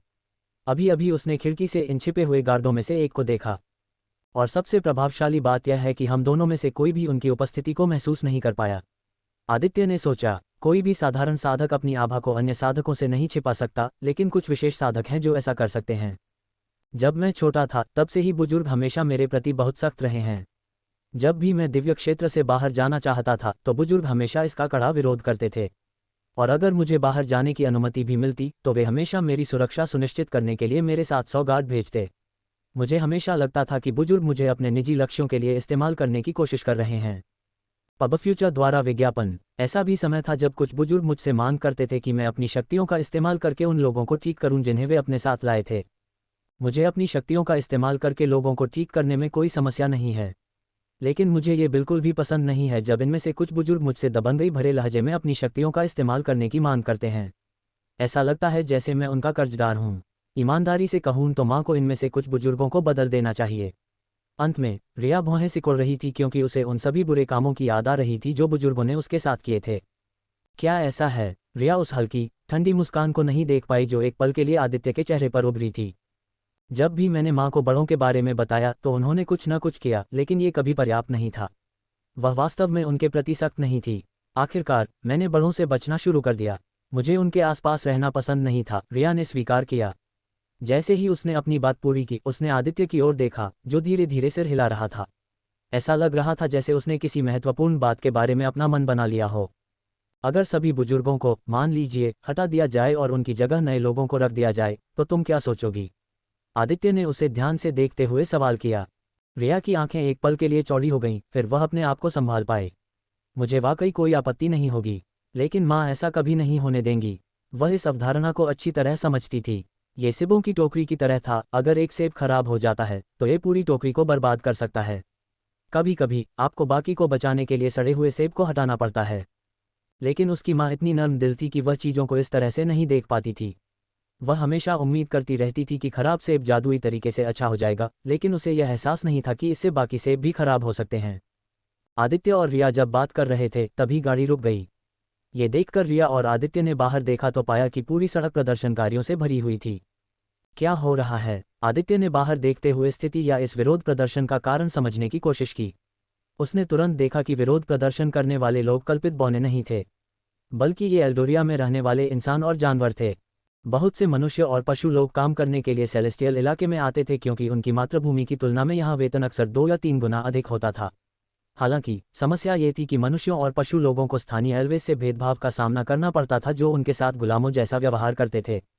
वे इस बात के खिलाफ विरोध कर रहे हैं कि चीजें कैसी हैं, साम्राज्य उनके साथ कैसा व्यवहार करता है, रिया ने कहा। उसकी नज़रें खिड़की से बाहर देखने लगीं। आदित्य को तुरंत समझ में आ गया और कोई स्पष्टीकरण देने की जरूरत नहीं थी। एल्वेन समुदाय काफी बंद था। एल्वेन खुद को बहुत ऊंचा समझते थे। उनके लिए मनुष्य, जानवर, लोग और ड्रैगन जैसे अन्य प्राणी कम महत्वपूर्ण थे। इस मानसिकता ने वास्तव में इस भूमि पर रहने वाले मनुष्यों और जानवर लोगों को चोट पहुंचाई। प्रभारी लोग आमतौर पर कल्पित बौनों का पक्ष लेते थे। उन्हें सफल होने के ज्यादा मौके मिलते थे और उनके साथ बेहतर व्यवहार किया जाता था। उदाहरण के लिए, अगर किसी कल्पित बौने और किसी इंसान के बीच लड़ाई होती है तो भले ही इंसान सिर्फ खुद को बचाने की कोशिश कर रहा हो, उसे ही जेल जाना पड़ता। और कुछ कल्पित बौने इस अनुचित व्यवहार को दिल से लेते थे। उन्होंने इसका इस्तेमाल अपने लिए काम करने वाले इंसानों और जानवरों को भुगतान न करने के लिए किया। विरोध प्रदर्शन करने वाले लोग इस सब से थक चुके थे। वे चाहते थे कि उनके साथ ऐसा व्यवहार न किया जाए जैसे कि वे किसी काम के नहीं हैं, और सभी के लिए चीजें निष्पक्ष होनी शुरू हो जाएं। मुझे यकीन नहीं हो रहा कि उन्होंने सचमुच सड़कें बंद कर दी हैं, रिया ने कहा। उसकी आवाज़ में आश्चर्य और थोड़ा झटका था। पब फ्यूचर द्वारा विज्ञापन। स्थानीय प्रदर्शनों के साथ अपने पिछले अनुभव को याद करते हुए उन्होंने कहा, जब मैं पिछली बार यहाँ आई थी तो निश्चित रूप से लोग विरोध प्रदर्शन कर रहे थे, लेकिन उन्होंने इसे कभी इतना आगे नहीं बढ़ाया। वे फुटपाथों पर ही रहे और शांतिपूर्ण तरीके से प्रदर्शन किया। शायद हमें दिन यहीं समाप्त कर देना चाहिए और घर वापस चले जाना चाहिए, आदित्य ने सुझाव दिया, क्योंकि उसने देखा कि सूरज ढलने लगा था, जो दिन के अंत का संकेत था। रिया ने सहमति में सिर हिलाया। फिर उसने अपनी नौकरानी को निर्देश दिया, कृपया शाही गाड़ी को मोड़ दें। हम हवेली वापस जा रहे हैं। इसके साथ ही उन्होंने वापस यात्रा शुरू कर दी। दोनों शहर में बदलते हालात पर विचार कर रहे थे। Less than 0 greater than, less than 0 greater than, less than नीली ग्रेटर दैन। दृश्य परिवर्तन अंडरस्कोर। क्या हो रहा है? मुझे लगा कि तुम दोनों बाद में वापस आने की योजना बना रहे हो, अमेलिया ने पूछा। वह रसोई में थी, धीरे धीरे रात के खाने के लिए सामग्री इकट्ठा कर रही थी। माँ, हमें जल्दी वापस आना पड़ा। प्रदर्शनकारियों ने सड़कों पर कब्जा कर लिया है और सड़कें अवरुद्ध कर दी हैं, रिया ने लिविंग रूम के सोफे पर बैठते हुए बताया। खबर सुनकर अमेलिया की आंखें थोड़ी चौड़ी हो गईं। वे सड़कें बंद कर रहे हैं? सच में? उसे आश्चर्य हुआ और थोड़ा गुस्सा भी आया। सेलेस्टियल टेरन साम्राज्य की शासक के रूप में उसे इस तरह की गंभीर बात के बारे में सबसे पहले पता चलना चाहिए था। इसके बजाय उसे अपनी बेटी से पता चला, जिससे उसे सवाल हुआ कि यह खबर उस तक पहले क्यों नहीं पहुंची। रिया की बात सुनकर अमेलिया ने एक सेकंड भी बर्बाद नहीं किया। उसने जल्दी से रसोई के सिंक पर अपने हाथ धोए और खाना बनाने वाला एप्रन उतार दिया। माँ, आप कहाँ जा रही हैं? रिया ने अपनी माँ के व्यवहार में अचानक आए परिवर्तन से थोड़ी हैरानी में पूछा। मुझे कुछ ज़रूरी काम निपटाना है। रात के खाने की चिंता मत करो, रॉयल शेफ इसका ध्यान रखेगा। मैं देर से वापस आ सकती हूँ, इसलिए मेरा इंतज़ार किए बिना ही खाना खा लो, अमेलिया ने उसे बताया और वह दरवाजे की ओर बढ़ने लगी। सेलेस्टियल टेरन एम्पायर की नेता के रूप में अमेलिया जानती थी कि उसे सड़कों को अवरुद्ध करने वाले प्रदर्शनकारियों से निपटने के लिए तुरंत कुछ करना होगा। वह इस बात से भी बहुत परेशान थी कि यह महत्वपूर्ण जानकारी उसके सलाहकारों और अधिकारियों की अपनी टीम के माध्यम से पहले उसके पास क्यों नहीं आई। उसे इस बात से परेशानी थी कि अगर रिया ने इसका उल्लेख नहीं किया होता तो वह पूरी स्थिति के बारे में पूरी तरह से अंधेरे में रहती। उस रात अमेलिया डिनर के लिए नहीं आई थी, इसलिए आदित्य और रिया ही खाने के लिए बैठे थे। जब उन्होंने खाना चखा तो वे दोनों ही यह महसूस करने से खुद को नहीं रोक पाई कि यह उतना अच्छा नहीं था जितना अमेलिया ने बनाया होगा। उसके खाने में एक खास बात थी जिससे सब कुछ बहुत स्वादिष्ट बन गया। अमेलिया के न होने से माहौल थोड़ा और शांत हो गया। आदित्य और रिया ने समय बिताने के लिए कुछ मौज मस्ती करने का फैसला किया। उन्होंने ताश के पत्तों का एक डेक निकाला और कुछ सरल कार्ड गेम खेलना शुरू कर दिया। जैसे जैसे शाम ढलती गई, कार्ड गेम उन दोनों के बीच अधिक व्यक्तिगत और अंतरंग समय में बदल गया। इस आरामदायक माहौल में घंटों बीत गए और इससे पहले कि उन्हें पता चले बिस्तर पर जाने का समय हो गया। दूसरी ओर अमेलिया बहुत देर हो जाने के बाद घर वापस आए। वह गंभीर मामलों से जूझ रही थी जिन पर उसे तुरंत ध्यान देने की जरूरत थी, लेकिन किसी को नहीं पता था कि उसी रात कुछ बुरा घटने वाला था। कुछ ऐसा जो सेलेस्टियल टेरन साम्राज्य में रहने वाले लोगों के बीच बहुत परेशानी और अशांति पैदा करने वाला था। योजक चिन्ह योजक चिन्ह योजक चिन्ह योजक चिन्ह योजक चिन्ह योजक चिन्ह योजक चिन्ह योजक चिन्ह योजक चिन्ह योजक चिन्ह योजक चिन्ह योजक चिन्ह योजक चिन्ह योजक चिन्ह योजक चिन्ह योजक चिन्ह। सफ़ेद दाग से शर्मिंदगी होती है, तो ये रहा एक आयुर्वेदिक उपाय। जानिए सफ़ेद दाग रॉकेट का एक बेहद सरल और प्राकृतिक तरीका। पब फ्यूचर द्वारा विज्ञापन। संपर्क टॉस साइट मैप दान करें मेनू दिखाओ। उपन्यास ऑनलाइन पूरा पढ़ें। उपन्यास बिन। उपन्यास ड्रैगन मोनार्क सिस्टम अध्याय 556 निराशा। गुणप्रिय पाठकों, अधिक अध्यायों के अनुवाद में हमारी टीम की सहायता के लिए यहाँ दान करें। URL ड्रैगन मोनार्क सिस्टम निराशा एड्स बाय पब फ्यूचर। अध्याय 556 निराशा। लेस देन नीली ग्रेटर देन अगली सुबह अंडरस्कोर। सुबह सुबह आदित्य जाग गया। जागते हुए उसे थोड़ा खालीपन और अकेलापन महसूस हुआ क्योंकि आमतौर पर एलिसिया या जूलिया मेरे साथ सोती थीं, लेकिन आज वह अकेला था। चूंकि रिया और आदित्य ने अभी तक अंतिम कदम नहीं उठाया था, इसलिए उन्होंने साथ सोना शुरू नहीं किया। इसके अलावा आदित्य को यकीन था कि अमेलिया उन्हें साथ सोने नहीं देगी। रिया से उसने सुना कि भले ही अमेलिया और रिया के अपने अलग अलग कमरे थे, लेकिन अमेलिया हमेशा रिया के साथ सोती थी। अमेलिया अपनी बेटी की बहुत ज़्यादा परवाह करती थी। नहा धोकर आदित्य लिविंग रूम में गया तो देखा कि अमेलिया पहले से ही जाग चुकी थी और किचन में नाश्ता बना रही थी। उसे देखकर उसने सिर हिलाया। गुड मॉर्निंग आदित्य, मुझे उम्मीद है कि तुम अच्छी तरह सोए हो। उसने तुरंत देखा कि अमेलिया अच्छी नहीं लग रही थी। आमतौर पर वह उज्ज्वल और सकारात्मक ऊर्जा से भरी होती थी, लेकिन आज वह बहुत गंभीर लग रही थी और ऐसा लग रहा था जैसे उसके दिमाग में कुछ चल रहा हो। गुड मॉर्निंग आंटी, क्या कुछ हुआ? आदित्य ने रसोई की ओर जाते हुए पूछा। लेस देन नीली ग्रेटर देन आह। ये सुनकर अमेलिया ने आह भरी, लेकिन जैसे ही वह रसोई में घुसा, आदित्य को अचानक लगा कि उसकी कमर का निचला हिस्सा हिल रहा है जब वह उसे देख रहा था। आंटी अमेलिया ने गहरे लाल रंग का रेशमी नाइट गाउन पहना हुआ था। उसकी ड्रेस में कोई दिक्कत नहीं थी, बस ये था कि ड्रेस उसके शरीर से कसकर चिपकी हुई थी। खास तौर पर पीछे से नज़ारा बहुत शरारती था। उसकी गांड बिल्कुल बाहर निकली हुई थी। उसकी लंबी गोरी टांगें और जांघें तो और भी खूबसूरत थीं। ये देखकर आदित्य को खुद पर काबू रखना मुश्किल हो रहा था। उसे पता था कि रसोई में रहना उसके लिए मुसीबत ही लेकर आएगा, इसलिए वह पलटा और चला गया। पब फ्यूचर द्वारा विज्ञापन। आदित्य को नहीं लगता था कि उसे भी एहसास है कि वह उस ड्रेस में कितनी आकर्षक लग रही थी। सौभाग्य से उसने एक एप्रन पहना हुआ था जो उसके टॉप को ढंक रहा था। दरअसल कल रात 31 एल्व्स मारे गए थे। ये सुनकर आदित्य गंभीर हो गया। उसने पलटकर देखा कि अमेलिया टमाटर काट रही थी और बोल रही थी, आखिर ये कैसे हुआ? हर कोई कह रहा है कि प्रदर्शनकारियों ने 31 कल्पित बौनों को मार डाला। उनके घरों को जला दिया गया और उनके शवों को जलाकर मार डाला गया। लेकिन आंटी, आपको लगता है कि यह प्रदर्शनकारियों ने नहीं किया? ये सुनकर अमेलिया रुक गई और आदित्य की ओर देखकर परेशान भाव से अपना सिर हिला दिया। मुझे नहीं पता कि इस स्थिति में मुझे किस पर विश्वास करना चाहिए, लेकिन मुझे लगता है कि यह प्रदर्शनकारियों द्वारा नहीं किया गया है। आखिरकार पहले भी विरोध प्रदर्शन हुए हैं, लेकिन उन विरोध प्रदर्शनों में किसी की जान नहीं गई या कोई नुकसान नहीं पहुंचा। मुझे नहीं लगता कि प्रदर्शनकारियों के अचानक इतने हिंसक हो जाने और यहाँ तक कि मेरे साम्राज्य के नागरिकों को मार डालने का कोई कारण है। अमेलिया ने ईमानदारी से आदित्य के साथ अपनी चिंताएं साझा कीं। किसी कारण से उसे लगा कि वह अपनी चिंताएं और परेशानियां आदित्य के साथ साझा कर सकती है। शायद ये कल झील के सामने हुई गहरी बातचीत की वजह से था, या शायद इसलिए कि अमेलिया आदित्य को अपने बराबर का व्यक्ति मानती है। उसे लगता है कि अपने तेज और चतुर दिमाग से आदित्य उसे उसकी समस्याओं का समाधान दे पाएगा, और आदित्य से बात करना उसके लिए मददगार साबित हुआ है। अब एल्डर्स मुझ पर प्रदर्शनकारियों के खिलाफ हिंसा का इस्तेमाल करने का दबाव बना रहे हैं। आपको क्या लगता है कि मुझे इस मामले में क्या करना चाहिए? अमेलिया ने ईमानदारी से पूछा। अगर यह पहले होता तो वह एल्डर्स और उसकी बहन द्वारा दी गई सलाह को सुनती, लेकिन कल की मीटिंग के कारण एल्डर्स और उसकी बहन पर अमेलिया का भरोसा डगमगा गया था। वह उनकी सलाह पर पूरी तरह से विश्वास नहीं कर पा रही थी, इसलिए उसने आदित्य से सलाह मांगी। आंटी, मेरा सुझाव है कि अभी कोई कार्रवाई न करें। अभी यह स्पष्ट नहीं है कि इसके पीछे मुख्य दोषी कौन है। ये पूरी घटना पूर्व नियोजित हो सकती है और जानबूझकर प्रदर्शनकारियों पर दोष मढ़ने के लिए की गई हो सकती है, या हो सकता है कि यह किसी नाराज प्रदर्शनकारियों द्वारा किया गया हो। उचित जांच के बिना मुझे नहीं लगता कि अभी कोई कार्रवाई करना एक बुद्धिमानी भरा निर्णय होगा। ठीक है, मैं आपके सुझाव का पालन करूंगी।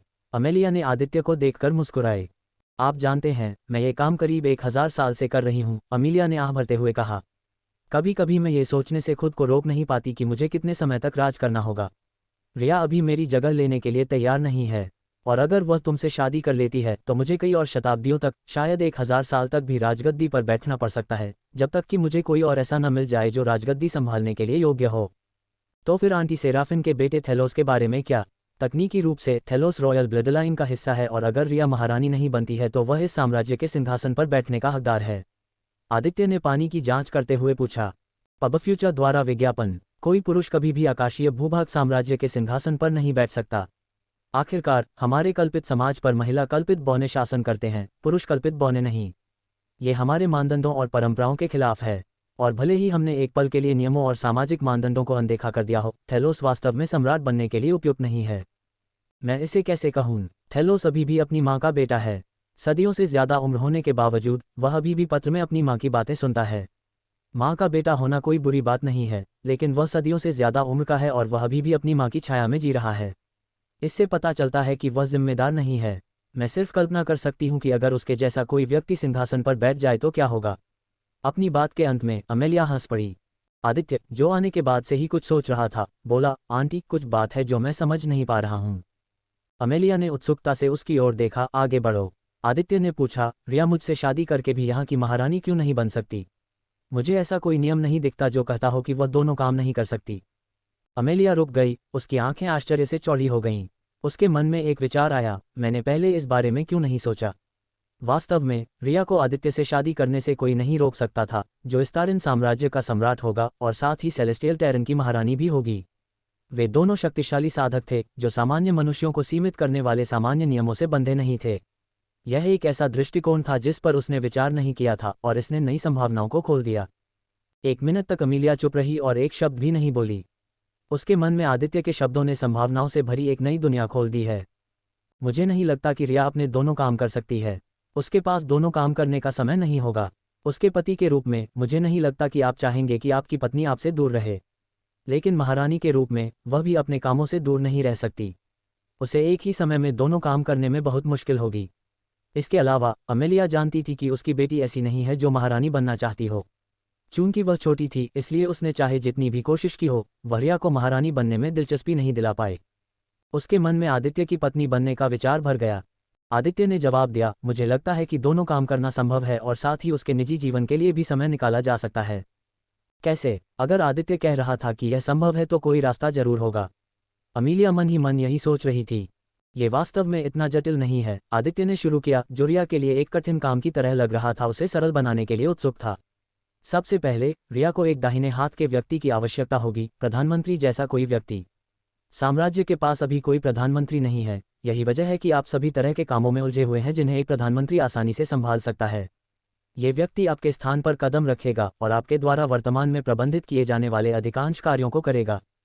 पब फ्यूचर द्वारा विज्ञापन। अमेलिया ने आदित्य की बातें ध्यान से सुनी। उसने पहले कभी नहीं सोचा था कि कोई प्रधानमंत्री होगा। विचार यह है कि प्रधानमंत्री दिन प्रतिदिन के कामकाज का ध्यान रखेंगे। फिर हर बार रिया इस व्यक्ति के साथ बैठक के लिए बैठेगी। वे जो कुछ भी हो रहा है उस पर चर्चा करेंगे और रिया अपने विचार साझा करेंगी कि वह किस तरह से चीज़ों को आगे बढ़ाना चाहती हैं। उदाहरण के लिए, वे चर्चा कर सकते हैं कि स्कूलों को कितना पैसा दिया जाना चाहिए या सार्वजनिक सेवाओं पर कितना खर्च किया जाना चाहिए। महत्वपूर्ण निर्णयों पर अभी भी रिया के साथ चर्चा की जाएगी और उन्हें अंतिम रूप दिया जाएगा, लेकिन छोटे मुद्दों को प्रधानमंत्री और अन्य वरिष्ठ अपनी बैठकों के दौरान संभालेंगे। आदित्य ने सांस लेने के लिए रुककर कहा, और मत भूलिए, ये प्रधानमंत्री अकेले नहीं होंगे। उनके पास सचिवों जैसे सहायक भी होंगे जो काम को आसान बनाएंगे। ये लोग सभी छोटी छोटी बातों को सुलझाएंगे और रिया को हर मीटिंग में हुई चर्चा का संक्षिप्त सारांश मिलेगा। इस तरह वह अभी भी लूप में रहेगी, लेकिन हर एक निर्णय से परेशान नहीं होगी।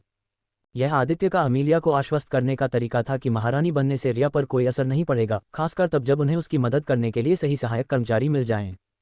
सगाई के बारे में, जैसा कि उसने उम्मीद की थी, बड़े बुजुर्ग उस पर उन लोगों के खिलाफ कार्रवाई करने का दबाव बना रहे थे। अमेलिया को लगा कि उसका दिमाग हमेशा विचारों से भरा रहता था। इसमें कोई आश्चर्य की बात नहीं है कि उसके शासन में स्टारिन साम्राज्य तेजी से क्यों बढ़ा। अमेलिया ने मन ही मन सोचा, आपसे बात करके मेरी आंखें खुल गई हैं। एक बार जब मैं इस मौजूदा स्थिति से बाहर निकल जाऊंगा तो मैं निश्चित रूप से आपके विचारों को लागू करूंगा। इस तरह से मेरे पास अपनी बेटी के लिए ज्यादा समय होगा। धन्यवाद आदित्य। इतनी छोटी सी बात के लिए मुझे धन्यवाद देने की कोई ज़रूरत नहीं है। मैंने तो बस अपने विचार आपके साथ साझा किए। अमीलिया का सोचने का तरीका पारंपरिक था, लेकिन आदित्य का सोचने का तरीका बहुत अलग था। चूंकि वह एक अलग दुनिया से था, इसलिए उसका सोचने का तरीका उससे अलग था। लेस देन शून्य ग्रेटर दैन, लेस देन शून्य ग्रेटर दैन, लेस देन नीली ग्रेटर दैन। दृश्य परिवर्तन अंडरस्कोर। अमीलिया और आदित्य के बीच हुई बातचीत के बाद नाश्ते के तुरंत बाद उसकी और बुजुर्गों की एक और मीटिंग हुई। हालांकि उनके बीच का रिश्ता कठोर और तनावपूर्ण हो गया था, लेकिन सब कुछ ठीक ठाक चल रहा था। किसी ने सगाई के बारे में कुछ नहीं बताया। जैसा कि उसने सोचा था, बड़े बुजुर्ग उस पर प्रदर्शनकारियों के खिलाफ कार्रवाई करने का दबाव बना रहे थे। उनमें से कुछ ने तो यहाँ तक मांग कर दी कि सभी प्रदर्शनकारियों को सार्वजनिक रूप से मार दिया जाना चाहिए। हालांकि अमेलिया ने अपना मन तब भी नहीं बदला जब उसकी अपनी बहन समेत सभी बड़े लोग उसे कार्रवाई करने के लिए कह रहे थे। अमेलिया ने बैठक खत्म करते हुए कहा कि वह इस पूरे मामले की जांच शुरू करने जा रही है। हालांकि उसके निर्णय से कोई भी संतुष्ट नहीं हुआ। ये जानकर एक बार फिर उसे बहुत निराशा हुई कि कोई भी एल्डर और यहाँ तक कि उसकी बहन भी उसके निर्णय लेने की क्षमता पर भरोसा नहीं करती थी। साथ ही उसके मन में सभी एल्डर को सत्ता से हटाने के विचार आने लगे थे। योजक चिन्ह योजक चिन्ह योजक चिन्ह योजक चिन्ह योजक चिन्ह योजक चिन्ह योजक चिन्ह योजक चिन्ह योजक चिन्ह योजक चिन्ह योजक चिन्ह योजक चिन्ह योजक चिन्ह योजक चिन्ह योजक चिन्ह योजक चिन्ह। वास्तव में उन सभी को बहुत बहुत धन्यवाद जिन्होंने बहुमूल्य गोल्डन टिकट के साथ समर्थन भेजा है। मुझे उम्मीद है कि हम इसे जारी रख पाएंगे। बिना थके घंटों सेक्स करें और पूरे जीवन को भारी सुख का आनंद दें। जानिए सफ़ेद दाग रॉकेट का एक बेहद सरल और प्राकृतिक तरीका। पब फ्यूचर द्वारा विज्ञापन। संपर्क टॉस साइट मैप दान करें मेनू दिखाओ। उपन्यास ऑनलाइन पूरा पढ़ें। उपन्यास बिन। उपन्यास ड्रैगन मोनार्क सिस्टम अध्याय 557 हेरफेर। ड्रैगन मोनार्क सिस्टम हेरफेर। पब फ्यूचर द्वारा विज्ञापन अध्याय 557 हेरफेर। जब महारानी का फैसला साम्राज्य के आसपास के लोगों को पता चला तो लोगों में काफ़ी असंतोष फैल गया। कई लोग ऐसे थे जो अपनी महारानी के फैसले से नाखुश थे। कुछ लोग तो अमेलिया के फैसले से इतने नाखुश थे कि उन्होंने विरोध प्रदर्शन करना शुरू कर दिया। एल्व्स को पहले से ही अपने देश में रहने आए विदेशी पसंद नहीं थे। ज़्यादातर एल्व्स का विदेशियों के प्रति रवैया पहले से ही अच्छा नहीं था, और कल की घटना के बाद सभी एल्व्स अब उन्हें अपने देश से बाहर करना चाहते थे। वे चाहते थे कि उनकी महारानी उनके खिलाफ सख्त कार्रवाई करें। ज़्यादातर कल्पित बौने तुरंत मान गए कि प्रदर्शनकारियों ने ही 31 कल्पित बौनों को मार डाला है। प्रदर्शनकारियों का बचाव करने के लिए कोई भी खड़ा नहीं हुआ। कैसियन उन लोगों में से एक था जो इस फैसले से बहुत असंतुष्ट और दुखी था। कैसियन पहले से ही महारानी अमेलिया द्वारा लिए गए कई फैसलों से असंतुष्ट था, और यह उनके लिए अंतिम टूटने का बिंदु था। योजक चिन्ह दृश्य परिवर्तन अंडरस्कोर। कैसियन, तुम अब भी वैसे ही दिखते हो जैसे पहले दिखते थे। सख्त चेहरा कभी नहीं बदलता है न? अमेलिया ने शांति से चाय की चुस्की लेते हुए कहा। कैसियन अमेलिया के सामने खड़ा था। वह अमेलिया की आंखों में गौर से देख रहा था। पूरे सेलेस्टियल टेरन साम्राज्य में कैसियन के अलावा कोई भी महारानी को इस तरह देखने की हिम्मत नहीं कर सकता था। पब फ्यूचर द्वारा विज्ञापन। कैसियन की कमर पर तलवार लटक रही थी। उसने अपनी बाहें पीठ पर रखी हुई थीं और वह अमेलिया को ठंडे मन से देख रहा था। ये पहली बार था जब वे कई सालों या दशकों में एक दूसरे से मिल रहे थे। पिछली बार अमेलिया की मुलाकात कैसियन से तब हुई थी जब वह रिया को व्यक्तिगत रूप से प्रशिक्षित करना चाहता था, जिसे अमेलिया ने तुरंत अस्वीकार कर दिया क्योंकि वह जानती थी कि कैसियन का प्रशिक्षण कितना कठोर था। अपनी बेटी के प्रति अति सुरक्षात्मक होने के कारण अमेलिया को लगा कि उसकी बच्ची उसकी क्रूर ट्रेनिंग से बच नहीं पाएगी। अंत में दोनों के बीच इस विषय पर बहुत बहस हुई। रिया केवल एक सप्ताह के लिए कैसियन के प्रशिक्षण शिविर में रही और यह उसे आघात पहुंचाने के लिए पर्याप्त था। कैसियन, क्या कोई कारण है कि तुम यहाँ हो? अमेलिया ने पूछा। हालांकि उन दोनों के बीच पहले भी कई बार बहस हुई थी, लेकिन अमेलिया को कैसियन की परवाह थी और वह उसे सेलेस्टियल टेरन एम्पायर के लिए बेहद महत्वपूर्ण व्यक्ति मानती थी। सेलेस्टियल टेरन साम्राज्य का सबसे महान जनरल। आखिरकार सेलेस्टियल टेरन एम्पायर में उनके द्वारा किए गए योगदान को अनदेखा या भुलाया नहीं जा सकता। कैसियन उनका हीरो था और उनका हीरो रहेगा। वह सेलेस्टियल टेरन एम्पायर का सबसे महान जनरल है। कैसियन उन बचे हुए लोगों में से एक था जो इस साम्राज्य के गठन के समय से ही सेलेस्टियल टेरन साम्राज्य की सेवा कर रहा था। उसकी वफादारी पर कोई सवाल नहीं था। यदि प्रथम महारानी वह प्रकाश थी जिसने एल्वेन लोगों को उनके अंधकार में समय में मार्गदर्शन दिया, तो कैसियन वह तलवार थी जिसका उपयोग महारानी ने अंधकार में बुराइयों से लड़ने के लिए किया था। महाराज, आज मैं यहाँ केवल एक ही कारण से हूँ, कैसियन ने कठोर स्वर में कहा। और वह क्या होगा? तुम बैठ सकती हो और हम शांति से इस बारे में बात कर सकते हैं। कैसियन सहमत हो गया और उसके सामने बैठ गया, उसका सामना करते हुए। क्या आप एक कप चाय पीना चाहेंगे? महारानी ने पेशकश की। अमेलिया ने कैसियन को एक बुजुर्ग की तरह माना। नहीं, धन्यवाद महाराज। आपने प्रदर्शनकारियों के खिलाफ कोई कार्रवाई क्यों नहीं की? कैसियन ने गंभीर स्वर में अमेलिया से पूछा। तुम्हारा क्या मतलब है? उसका सवाल सुनकर अमेलिया ने भौहें सिकोड़कर उससे पूछा। हालांकि अमेलिया कैसियन का बहुत सम्मान करती थी, लेकिन उसे लगा कि कैसियन अपने अधिकार का अतिक्रमण कर रहा है। वह कौन था उससे सवाल करने वाला? पब फ्यूचर द्वारा विज्ञापन। वह इस साम्राज्य की महारानी थी और उसका नाम कैसियन था।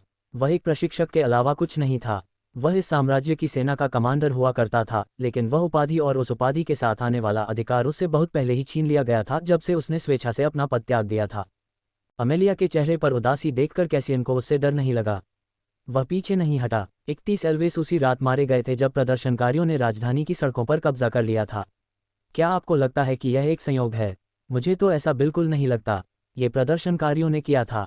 जांच शुरू करने के बजाय आपको इन सभी प्रदर्शनकारियों का नरसंहार करने के लिए सैन्य बल का उपयोग करना चाहिए था, ताकि भविष्य में किसी और में महारानी के खिलाफ विरोध करने की हिम्मत न हो। कैसियन के शब्दों ने अमेलिया की भौहें और गहरी कर दीं। कैसियन, क्या तुम्हें पता है कि तुम किस बारे में बात कर रहे हो? अमेलिया ने थोड़ा ऊंचे स्वर में पूछा। ये सिर्फ कुछ हजार लोगों की बात नहीं है। आप 10,000 से ज्यादा लोगों को मारने का सुझाव दे रहे हैं। क्या आप पूरी तरह से पागल हो गए हैं?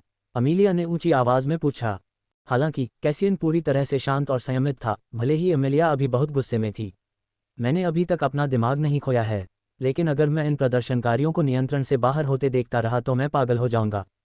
आपकी दयालुता ने इन प्रदर्शनकारियों को राजधानी की सड़कों पर कब्जा करने का साहस दिया है। एक पल के लिए हम उन सभी 31 लोगों को भूल जाते हैं जो कल रात मारे गए। ये तथ्य कि इन प्रदर्शनकारियों ने राजधानी की सड़कों पर कब्जा कर लिया, अपने आप में एक बड़ा अपराध है। इन प्रदर्शनकारियों को उनके कार्यों के लिए अगर मार नहीं डाला गया तो उन्हें जेल में डाल दिया जाना चाहिए था। जब से तुमने गद्दी संभाली है, ये साम्राज्य लगातार कमज़ोर होता जा रहा है। तुमने इस साम्राज्य को कमज़ोर बना दिया है, जिस साम्राज्य को बनाने के लिए मैंने और मेरे जैसे कई लोगों ने लड़ाई लड़ी, खून बहाया और अपनी जान तक कुर्बान कर दी। उस पर विदेशी ताकतों द्वारा आक्रमण किए जाने का खतरा है, क्योंकि तुम धीरे धीरे इस साम्राज्य को कमज़ोर बना रहे हो। कैसियन की बातें सुनकर अमेलिया दंग रह गई। उसे समझ नहीं आ रहा था कि उसके शब्दों का क्या जवाब दे। तुम इस साम्राज्य की महारानी बनने के लिए उपयुक्त नहीं हो। तुमने जो नीतियां बनाई हैं उनसे इस साम्राज्य को और भी कमज़ोर बनाने के अलावा कुछ नहीं हुआ है। शायद तुम्हारी जगह सेराफाइन महारानी बनने के लिए ज़्यादा उपयुक्त है। ये शब्द कहते हुए कैसियन उठ खड़ा हुआ और अमेलिया को उलझन में छोड़कर चला गया। उसके शब्दों ने निश्चित रूप से उसके असुरक्षित स्थान पर चोट की थी। अमेलिया को हमेशा संदेह था कि क्या वह इस साम्राज्य का नेतृत्व करने के लिए उपयुक्त है, और आज कैसियन ने उससे सवाल किया है कि क्या उसे सिंहासन से हट जाना चाहिए।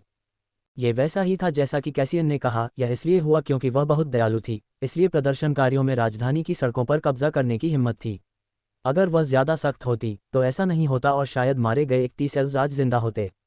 लेस देन शून्य ग्रेटर दैन, लेस देन शून्य ग्रेटर दैन, लेस देन नली ग्रेटर दैन दृश्य परिवर्तन। इस दौरान जब कैसियन जा रहा था तो उसने सेराफिन को एक पेड़ के सहारे झुककर उसका इंतजार करते हुए देखा। नमस्ते सर कैसियन। पहले तो कैसियन ने उसे पूरी तरह से नज़रअंदाज किया और चलता रहा।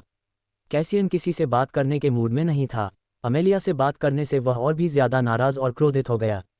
साथ ही उसे अमेलिया से नफरत भी होने लगी। उसकी नज़र में अमेलिया पूरी तरह से अक्षम थी। उसे इस साम्राज्य का नेतृत्व करने की अनुमति नहीं थी। अगर उसे इस साम्राज्य का नेतृत्व करने की अनुमति दी गई तो वह अंततः इस साम्राज्य का अंत कर देगी। यही उसने उसके बारे में सोचा। मुझे उम्मीद है कि बड़ी बहन के साथ आपकी मुलाकात अच्छी रही होगी, या नहीं? सेराफिन ने चेहरे पर हल्की मुस्कान के साथ पूछा। उसकी उंगलियां उसके बालों से खेल रही थीं। ये सुनकर कैसियन रुक गया और आखिरकार सेराफिन की ओर देखा। तुम क्या चाहती हो? उसने उससे एक अप्रिय स्वर में पूछा। ये सुनकर सेराफिन खिलखिलाकर हंस पड़ी। उसे बिल्कुल भी बुरा नहीं लगा। कैसियन भी ऐसा ही था, और कैसियन जब भी नाराज या क्रोधित होता था तो इसी तरह बात करता था। आप जानते हैं कि जो कुछ हुआ उसे सुनकर मैं बहुत दुखी हूँ। वे कल्पित बौने प्रदर्शनकारियों के हाथों मरने के लायक नहीं थे। अगर मेरी बड़ी बहन थोड़ी और दृढ़ निश्चयी होती तो ये घटना नहीं होती। जब मैंने और बुजुर्गों ने बड़ी बहन को अपना मन बदलने के लिए मनाने की कोशिश की तो वह हम पर चिल्लाने लगी और हमें चुप रहने को कहा। लेस देन नली ग्रेटर देन आह। रात के आसमान को देखते हुए सेराफिन ने आह भरी। ये वाकई दुर्भाग्यपूर्ण है। हम बुजुर्ग 31 कल्पित बौनों के परिवारों को न्याय दिलाना चाहते थे, लेकिन ऐसा लगता है कि अब ये संभव नहीं है। बहन को इस तरह रहने की आदत नहीं थी। मुझे संदेह है कि आदित्य के आने से, जो हमारे समाज के लिए एक बाहरी व्यक्ति है, उसका मन बदल गया है। वह अब हमारे लोगों को न्याय दिलाने के बजाय बाहरी लोगों की तरफ झुक रही है। सेराफिन की आंखों ने वास्तव में कैसियन की आंखें खोल दी हैं। कैसियन कुछ मिनट तक वहीं खड़ा रहा। वह फिर से सब कुछ सोच रहा था। ये वैसा ही था जैसा सेराफिन ने कहा था। ऐसा लगता है कि आदित्य के आने से अमेलिया का मन बदल गया है, तो मैं मामले को अपने हाथों में ले लूंगा। कैसियन ये शब्द कहने से पहले ही चला गया। ये सुनकर सेराफिन मुस्कुराई, क्योंकि उसने फिर से अपने शब्दों से कैसियन को सफलतापूर्वक प्रभावित कर लिया था। कैसियन जैसे लोगों को बहकाना हमेशा से आसान रहा है। सेराफिन सदियों से ऐसा करती आ रही है। कैसियन, जो पहले से ही अमेलिया और उसके तरीकों से बहुत असंतुष्ट और नाखुश था, इस जांच के महत्व को समझने में विफल रहा और उसने सोचा कि अमेलिया प्रदर्शनकारियों का पक्ष ले रही है। योजक चिन्ह योजक चिन्ह योजक चिन्ह योजक चिन्ह योजक चिन्ह योजक चिन्ह योजक चिन्ह योजक चिन्ह योजक चिन्ह योजक चिन्ह योजक चिन्ह योजक चिन्ह योजक चिन्ह योजक चिन्ह योजक चिन्ह योजक चिन्ह। वास्तव में उन सभी को बहुत बहुत धन्यवाद जिन्होंने बहुमूल्य गोल्डन टिकट के साथ समर्थन भेजा है। मुझे उम्मीद है कि हम इसे जारी रख पाएंगे। पब फ्यूचर द्वारा विज्ञापन। संपर्क टॉस साइट मैप दान करें मेनू दिखाओ। उपन्यास ऑनलाइन पूरा पढ़ें उपन्यास बिन। उपन्यास ड्रैगन मोनार्क सिस्टम अध्याय 558 चौंकाने वाली खबर। गुणप्रिय पाठकों, अधिक अध्यायों के अनुवाद में हमारी टीम की सहायता के लिए यहाँ दान करें। URL ड्रैगन मोनार्क सिस्टम चौंकाने वाली खबर एड्स बाय पब फ्यूचर। अध्याय 558 चौंकाने वाली खबर। एल्डोरिया में माहौल शांतिपूर्ण नहीं था। आमतौर पर राजधानी में एक सुकून भरा माहौल होता था, लेकिन अब ऐसा नहीं है। महारानी अमेलिया ने पूरी जांच के लिए कहा था ताकि पता लगाया जा सके कि वास्तव में क्या चल रहा था। फिर भी हाल की घटनाओं के कारण कल्पित बौने और मनुष्यों और जानवरों जैसी अन्य जातियों के बीच तनाव और भी बदतर होता जा रहा था। लेकिन अमेलिया ने सिर्फ जांच की मांग तक ही सीमित नहीं रखा। उन्होंने एक नया नियम भी बनाया जिसके अनुसार राजधानी की सड़कों पर कोई भी विरोध प्रदर्शन नहीं कर सकता। अगर कोई ऐसा करते हुए पकड़ा गया तो उसे तुरंत गिरफ्तार कर लिया जाएगा, कोई सवाल नहीं पूछा जाएगा। इससे कोई फर्क नहीं पड़ता कि वह व्यक्ति योगिनी है, मनुष्य है, जानवर है, ड्रैगन है या फिर राक्षस है। ये नियम सभी पर लागू होता है, चाहे उनकी जाति, लिंग, पारिवारिक पृष्ठभूमि या सामाजिक स्थिति कुछ भी हो। और इस नियम को तोड़ने की सज़ा बहुत कठोर थी। लोगों को 100,000 शाही सोने के सिक्कों तक का बड़ा जुर्माना देना पड़ता था। साथ ही उन्हें 20 साल तक खदानों में काम करने के लिए भेजा जाता था। कुछ लोगों को लग सकता है कि अमेलिया इन सज़ाओं को लेकर बहुत सख्त हो रही थी, लेकिन उसे लगा कि व्यवस्था बनाए रखने और यह सुनिश्चित करने का यही एकमात्र तरीका था कि हर कोई नियमों का पालन करे। इसी समय राजधानी के चारों ओर पहरा देने वाले सैनिकों की संख्या में भारी वृद्धि हुई। 20,000 से अधिक सैनिक पूरे शहर में गश्त कर रहे थे ताकि यह सुनिश्चित किया जा सके कि पूरे शहर में कोई विरोध प्रदर्शन, हत्या या हिंसा न हो। सेलेस्टियल टेरन साम्राज्य के इतिहास में ऐसा कुछ पहले कभी नहीं हुआ है, इसलिए महारानी यह सुनिश्चित करना चाहती हैं कि ऐसा कुछ भी दोबारा न हो। वह ये सुनिश्चित करना चाहती हैं कि हर कीमत पर शांति बनी रहे। अमेलिया को यह भी पता था कि अगर ऐसा कुछ फिर से हुआ तो उसे जनता और बुजुर्गों दोनों से बहुत ज़्यादा दबाव का सामना करना पड़ेगा। यही वजह है कि जांच की मांग करने के अलावा उसने निम्नलिखित कदम उठाए। उसने सुनिश्चित किया कि पूरे एल्डोरिया में सुरक्षा कड़ी हो और एल्डोरिया की कोई भी सड़क बिना सुरक्षाकर्मियों की निगरानी के न रहे। कुछ हद तक महारानी अमेलिया द्वारा उठाए गए कदम कारगर साबित हुए, क्योंकि उनके कदमों ने राजधानी में एल्व्स की ओर से किसी और बड़े विरोध की संभावना को तुरंत खत्म कर दिया। अगर एल्व्स की ओर से कोई और विरोध हुआ तो न केवल एल्व्स और दूसरी जातियों के बीच टकराव बढ़ने से पूरी स्थिति और भी खराब हो जाएगी, बल्कि इससे अमेलिया पर दबाव भी बढ़ जाएगा। अमेलिया के लिए जो शांति इतनी प्रिय है उसे कायम नहीं रखा जा सकता और परिणामस्वरूप पूरा शहर, शायद पूरा साम्राज्य ही इस नए संघर्ष की आग में फंस जाएगा। Less than 0 greater than pub future द्वारा विज्ञापन। लेस देन नीली ग्रेटर दैन दृश्य परिवर्तन। लेस देन नीली ग्रेटर दैन। देर रात जब शहर के ज्यादातर लोग सो रहे थे, एक आदमी सड़कों पर घूम रहा था। उसके कमर में तलवार थी। यह आदमी सेलेस्टियल टेरन साम्राज्य में मशहूर था। वह साम्राज्य की सेना का नेतृत्व करता था। उसका नाम कैसियन है। कमांडर, आपको देखकर बहुत अच्छा लगा। क्या आप भी हर चीज़ पर नज़र रखने के लिए इधर उधर घूम रहे हैं? कैसियन को पहले से जानने वाली एक महिला सैनिक ने उससे पूछा। अरे हाँ, कुछ ऐसा ही। आप लोग बहुत मेहनत कर रहे हैं। बहुत बढ़िया, इसे जारी रखिए। सैनिकों को बहुत खुशी हुई और वे अपना सर्वश्रेष्ठ प्रदर्शन करने के लिए और भी उत्सुक हो गए जब उन्होंने अपने पूर्व कमांडर से उनकी प्रशंसा सुनी। रात के करीब 1 बज रहे थे। रात की पहरेदारी कर रहे सैनिकों के छोटे छोटे समूह अक्सर कैसियन को देख लेते थे। वे जानते थे कि वह कौन है। कैसियन के रास्ते में आने वाले सैनिकों का हर समूह सीधा खड़ा हो जाता, उसे सलाम करता और फिर रात की पहरेदारी पर वापस जाने से पहले नमस्ते कहता। यदि महारानी कार्रवाई करने को तैयार नहीं है तो मैं इस पूरे मामले को अपने हाथों में ले लूंगा। ये शब्द कहते हुए कैसियन ने अपनी तलवार खींची और प्रदर्शनकारियों में से एक के घर के अंदर कदम रखा, जो एक मानव पुरुष था। लेस देन 0 ग्रेटर दैन नीली ग्रेटर दैन दृश्य परिवर्तन अंडरस्कोर। अगली सुबह। लेस देन नीली ग्रेटर दैन। सुबह सुबह आदित्य ने अपनी आंखें खोलीं और अपने ऊपर किसी और व्यक्ति का भार महसूस किया। जैसे ही उसने आंखें खोलीं, उसने पाया कि रिया उसकी कमर पर बैठी है और उसके चेहरे को घूर रही है। Good morning. आदित्य ने पाया कि रिया आज बहुत गंभीर दिख रही थी, जो वाकई असामान्य था। आदित्य को आभास हो गया था कि कुछ बुरा हुआ है। पब फ्यूचर द्वारा विज्ञापन। उठो, कुछ बड़ा हुआ है। ये कहते हुए रिया दूर चली गई। उसने उसे कोई स्पष्टीकरण नहीं दिया कि वह उसकी कमर पर क्यों बैठी थी और उसके चेहरे को क्यों घूर रही थी। जब वह दूर जा रही थी तो उसने जानबूझकर अपनी गांड को उसके क्रोच से रगड़ दिया। इससे वह तुरंत उत्साहित हो गया, लेकिन इससे पहले कि उसकी उत्तेजना जारी रहने की कोई उम्मीद होती, उसने उसे अपने कमरे से बाहर निकलते हुए पाया। वह ये नहीं बता सकता था या अनुमान नहीं लगा सकता था कि कमरे से बाहर निकलते समय उसके चेहरे पर किस तरह का भाव था, लेकिन उसे लगा कि उसने जानबूझकर उसे चिढ़ाया था। इस मामले पर बाद में विचार करेंगे। आदित्य ने पहले उठकर देखने का निर्णय लिया कि क्या हुआ है। करीब 20 मिनट बाद जल्दी से नहाने के बाद आदित्य लिविंग रूम में आया तो उसने देखा कि अमेलिया और रिया सोफे पर बैठी उसका इंतजार कर रही थीं। माँ और बेटी दोनों के चेहरे बहुत गंभीर थे। क्या हुआ? आदित्य ने उलझन में पूछा। अमीलिया चुप रही। आदित्य समझ गया कि अमीलिया का मूड बहुत खराब है। अंकल कैसियन को कल रात 4000 से अधिक प्रदर्शनकारियों की हत्या के आरोप में गिरफ्तार किया गया है। मुझे माफ कर दो। क्या? आदित्य को रिया के मुंह से निकले शब्दों पर यकीन ही नहीं हुआ। लेस देन नली ग्रेटर देन, ये बिल्कुल वैसा ही है जैसा रिया ने कहा था। कैसियन ने कल रात 4000 से ज्यादा प्रदर्शनकारियों को मार डाला। इसके अलावा जब सैनिकों ने उसे रोकने की कोशिश की तो उसने उन पर भी हमला कर दिया। उसे रोकने की कोशिश में 5000 से ज्यादा सैनिक घायल हो गए। दरअसल कल रात अमेलिया को खुद जाकर कैसियन को रोकना पड़ा क्योंकि उनकी कोई भी सेना इतनी मजबूत नहीं थी कि कैसियन के सामने खड़ी हो सके। सौभाग्य से कैसियन ने किसी भी सैनिक को नहीं मारा। उसने सिर्फ उन्हें घायल किया लेकिन उन्हें जीवित रहने दिया। अगर आदित्य ये कहे कि वह बस चौंक गया था तो ये कहना अतिशयोक्ति होगी। ये सुनकर वह बहुत ज्यादा चौंक गया था। एक पल के लिए तो उसके कानों को उन शब्दों पर यकीन ही नहीं हुआ जो वे सुन रहे थे। एक पल के लिए तो उसे उन शब्दों पर भी शक हुआ जो उसने उस महिला से सुने थे जिससे वह इतना प्यार करता था। आदित्य को सब कुछ समझने में 5 मिनट से ज्यादा का समय लगा। उन 5 मिनटों में पूरा कमरा गहरी खामोशी में डूब गया। हर कोई कैसियन की हरकत से परेशान लग रहा था। पब फ्यूचर द्वारा विज्ञापन। तो अब क्या होने वाला है? आदित्य ने आखिरकार बर्फ हटाए और स्पष्ट सवाल पूछा। रिया भी जानना चाहती थी कि अब अंकल कैसियन का क्या होने वाला है। कैसियन सेलेस्टियल टेरन एम्पायर का हीरो था। कैसियन ने पहली एल्वेन महारानी के साथ मिलकर लड़ाई लड़ी है। वह सेलेस्टियल टेरन एम्पायर के स्थापना के वर्षों से ही उसके प्रति वफादार रहा है। हालांकि उसने जो किया वह बहुत गंभीर अपराध था। उसने रात में सोते समय 4000 से ज्यादा प्रदर्शनकारियों की हत्या कर दी थी। इतना ही नहीं, जब सैनिकों ने उसे रोकने की कोशिश की तो उसने विरोध किया और यहां तक कि 5000 अन्य सैनिकों को घायल कर दिया। पूरी स्थिति इतनी गंभीर हो गई कि महारानी को खुद इसमें शामिल होना पड़ा। अब तक ये पूरा मामला राष्ट्रीय सनसनी बन चुका था।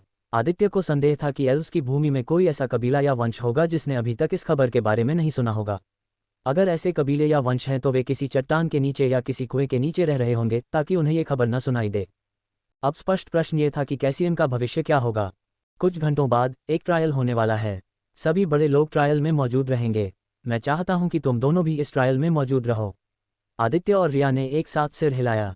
उसी समय किसी ने दरवाजा खटखटाया। रिया ने दरवाजा खोलने से पहले आदित्य की ओर देखा। मैंने कभी सपने में भी नहीं सोचा था कि मैं ऐसा दिन देखूंगा जब सेलेस्टियल टेरन के लोग एक हत्यारे का समर्थन करेंगे।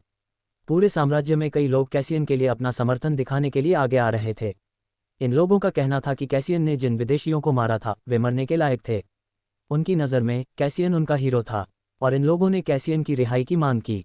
आंटी, मुझे लग रहा है कि कुछ लोग हैं जो ये सब होने देना चाहते हैं। ये लोग अपना प्रोपेगेंडा फैला रहे हैं और हम इस प्रोपेगेंडा का असर लोगों पर देख रहे हैं। यह आदित्य का अनुमान था। अमेलिया ने उसके शब्द सुनकर अपना सिर हिलाया। आज के परीक्षण में मैं भी महत्वपूर्ण घोषणाएं करने जा रही हूं। अमेलिया हर चीज से थक चुकी थी। वह बड़ों से थक चुकी थी। वह अपनी बहन से थक चुकी थी जो उसके साथ खड़े होने के बजाय बड़ों के साथ थी। वह कैसियन से थक चुकी थी जो उसके आदेशों का पालन नहीं करता था। वह प्रदर्शनकारियों से थक चुकी थी और वह उस दबाव से थक चुकी थी जो उसके आसपास के सभी लोग उस पर डाल रहे थे। आदित्य पूछने ही वाला था कि वह क्या महत्वपूर्ण घोषणाएं करने जा रही है, तभी रिया लिविंग रूम में आ गई। उसके पीछे कुछ नौकरानियां थीं जो अपने हाथों में ताज़ा बना हुआ गर्मागर्म खाना लिए हुए थीं। आंटी सेराफिन ने ये सब हमारे खाने के लिए भेजा है। ये सुनकर अमीलिया को थोड़ा दुख हुआ। कम से कम उसकी बहन अभी भी उसके प्रति विचारशील थी। ठीक है, चलो खाना खाते हैं। जैसे ही आदित्य ने खाना मुंह में डाला और खाया, उसे सिस्टम से एक नोटिफिकेशन मिला। डिंग, तुम्हें जहर दिया गया है। ये सुनकर आदित्य ने एक पल के लिए खाना बंद कर दिया और फिर खाना जारी रखा। ये बात रिया को भी पता चल गई। क्या हुआ आदित्य? उसने खाना चबाते हुए पूछा। उसे खाने में कुछ भी गलत नहीं लगा। कुछ नहीं, इस खाने ने पुरानी यादें ताज़ा कर दी हैं। आदित्य ने सिर हिलाया और मुस्कुराकर झूठ बोला। लेस देन नली ग्रेटर दैन। योजक चिन्ह योजक चिन्ह योजक चिन्ह योजक चिन्ह योजक चिन्ह योजक चिन्ह योजक चिन्ह योजक चिन्ह योजक चिन्ह योजक चिन्ह योजक चिन्ह योजक चिन्ह योजक चिन्ह योजक चिन्ह योजक चिन्ह योजक चिन्ह। घुटने के दर्द से पीड़ित लोगों को ये पढ़ना चाहिए। जानिए सफ़ेद दाग रॉकेट का एक बेहद सरल और प्राकृतिक तरीका। पब फ्यूचर द्वारा विज्ञापन। संपर्क टॉस साइट मैप दान करें। मेनू दिखाओ। उपन्यास ऑनलाइन पूरा पढ़ें। उपन्यास बिन। उपन्यास ड्रैगन मोनार्क सिस्टम अध्याय 559 परीक्षण। गुणाप्रिय पाठकों, अधिक अध्यायों के अनुवाद में हमारी टीम की सहायता के लिए यहाँ दान करें। URL ड्रैगन मोनार्क सिस्टम परीक्षण एड्स बाय पब फ्यूचर। अध्याय 559 परीक्षण। अमेलिया एक सादे लकड़ी की कुर्सी पर बैठी थी। उसकी भुजाएं साइड सपोर्ट पर टिकी हुई थीं। उसके सिर पर शाही मुकुट था जो सेलेस्टियल टेरन साम्राज्य पर उसके शासन का प्रतीक था। मुकुट जटिल और नाजुक है। ये हल्के नीले और चांदी की चमक के साथ चमकता है, बिल्कुल एक ठंडी सर्दियों की सुबह की तरह। डिज़ाइन चांदी से बने महीन फीते जैसा दिखता है, जिसमें सुंदर वक्र और घुमाव हैं जो मुकुट का आकार बनाने के लिए एक साथ आते हैं। केंद्र में और चारों ओर बिखरे हुए गोल मोती और क्रिस्टल हैं जो छोटी, नाजुक बर्फ की बूंदों की तरह दिखते हैं। मुकुट के केंद्र में एक बड़ा नीला रत्न आंख को आकर्षित करता है, जो चांदी के ठंड के बीच एक तारे की तरह चमकता है। छोटे मोती और छोटे नीले रत्न इससे निकलते हैं, जो बर्फ के क्रिस्टल के ठंडे विस्फोट की तरह दिखते हैं। अमेलिया ने एक लंबी, सफ़ेद पोशाक पहनी हुई थी जिसकी आस्तीनें उसकी कलाई तक पहुंच रही थीं। उसके मुकुट की चांदी और उसकी पोशाक की सफ़ेदी उसे एक असली देवी की तरह दिखा रही थी जो आसमान से उतरी हो। वह इतनी सुंदर थी कि किसी की भी सांस थम सी जाती थी। लेकिन अपनी खूबसूरती के बावजूद वह मुस्कुरा नहीं रही थी। उसका चेहरा उदासीन था। उसके चेहरे पर वह उत्साह और दिलचस्पी नहीं थी जो आमतौर पर होती थी, लेकिन अगर कोई उसकी आंखों में ध्यान से देखे तो वह देख सकता था कि वह थोड़ी उदास और निराश महसूस कर रही थी।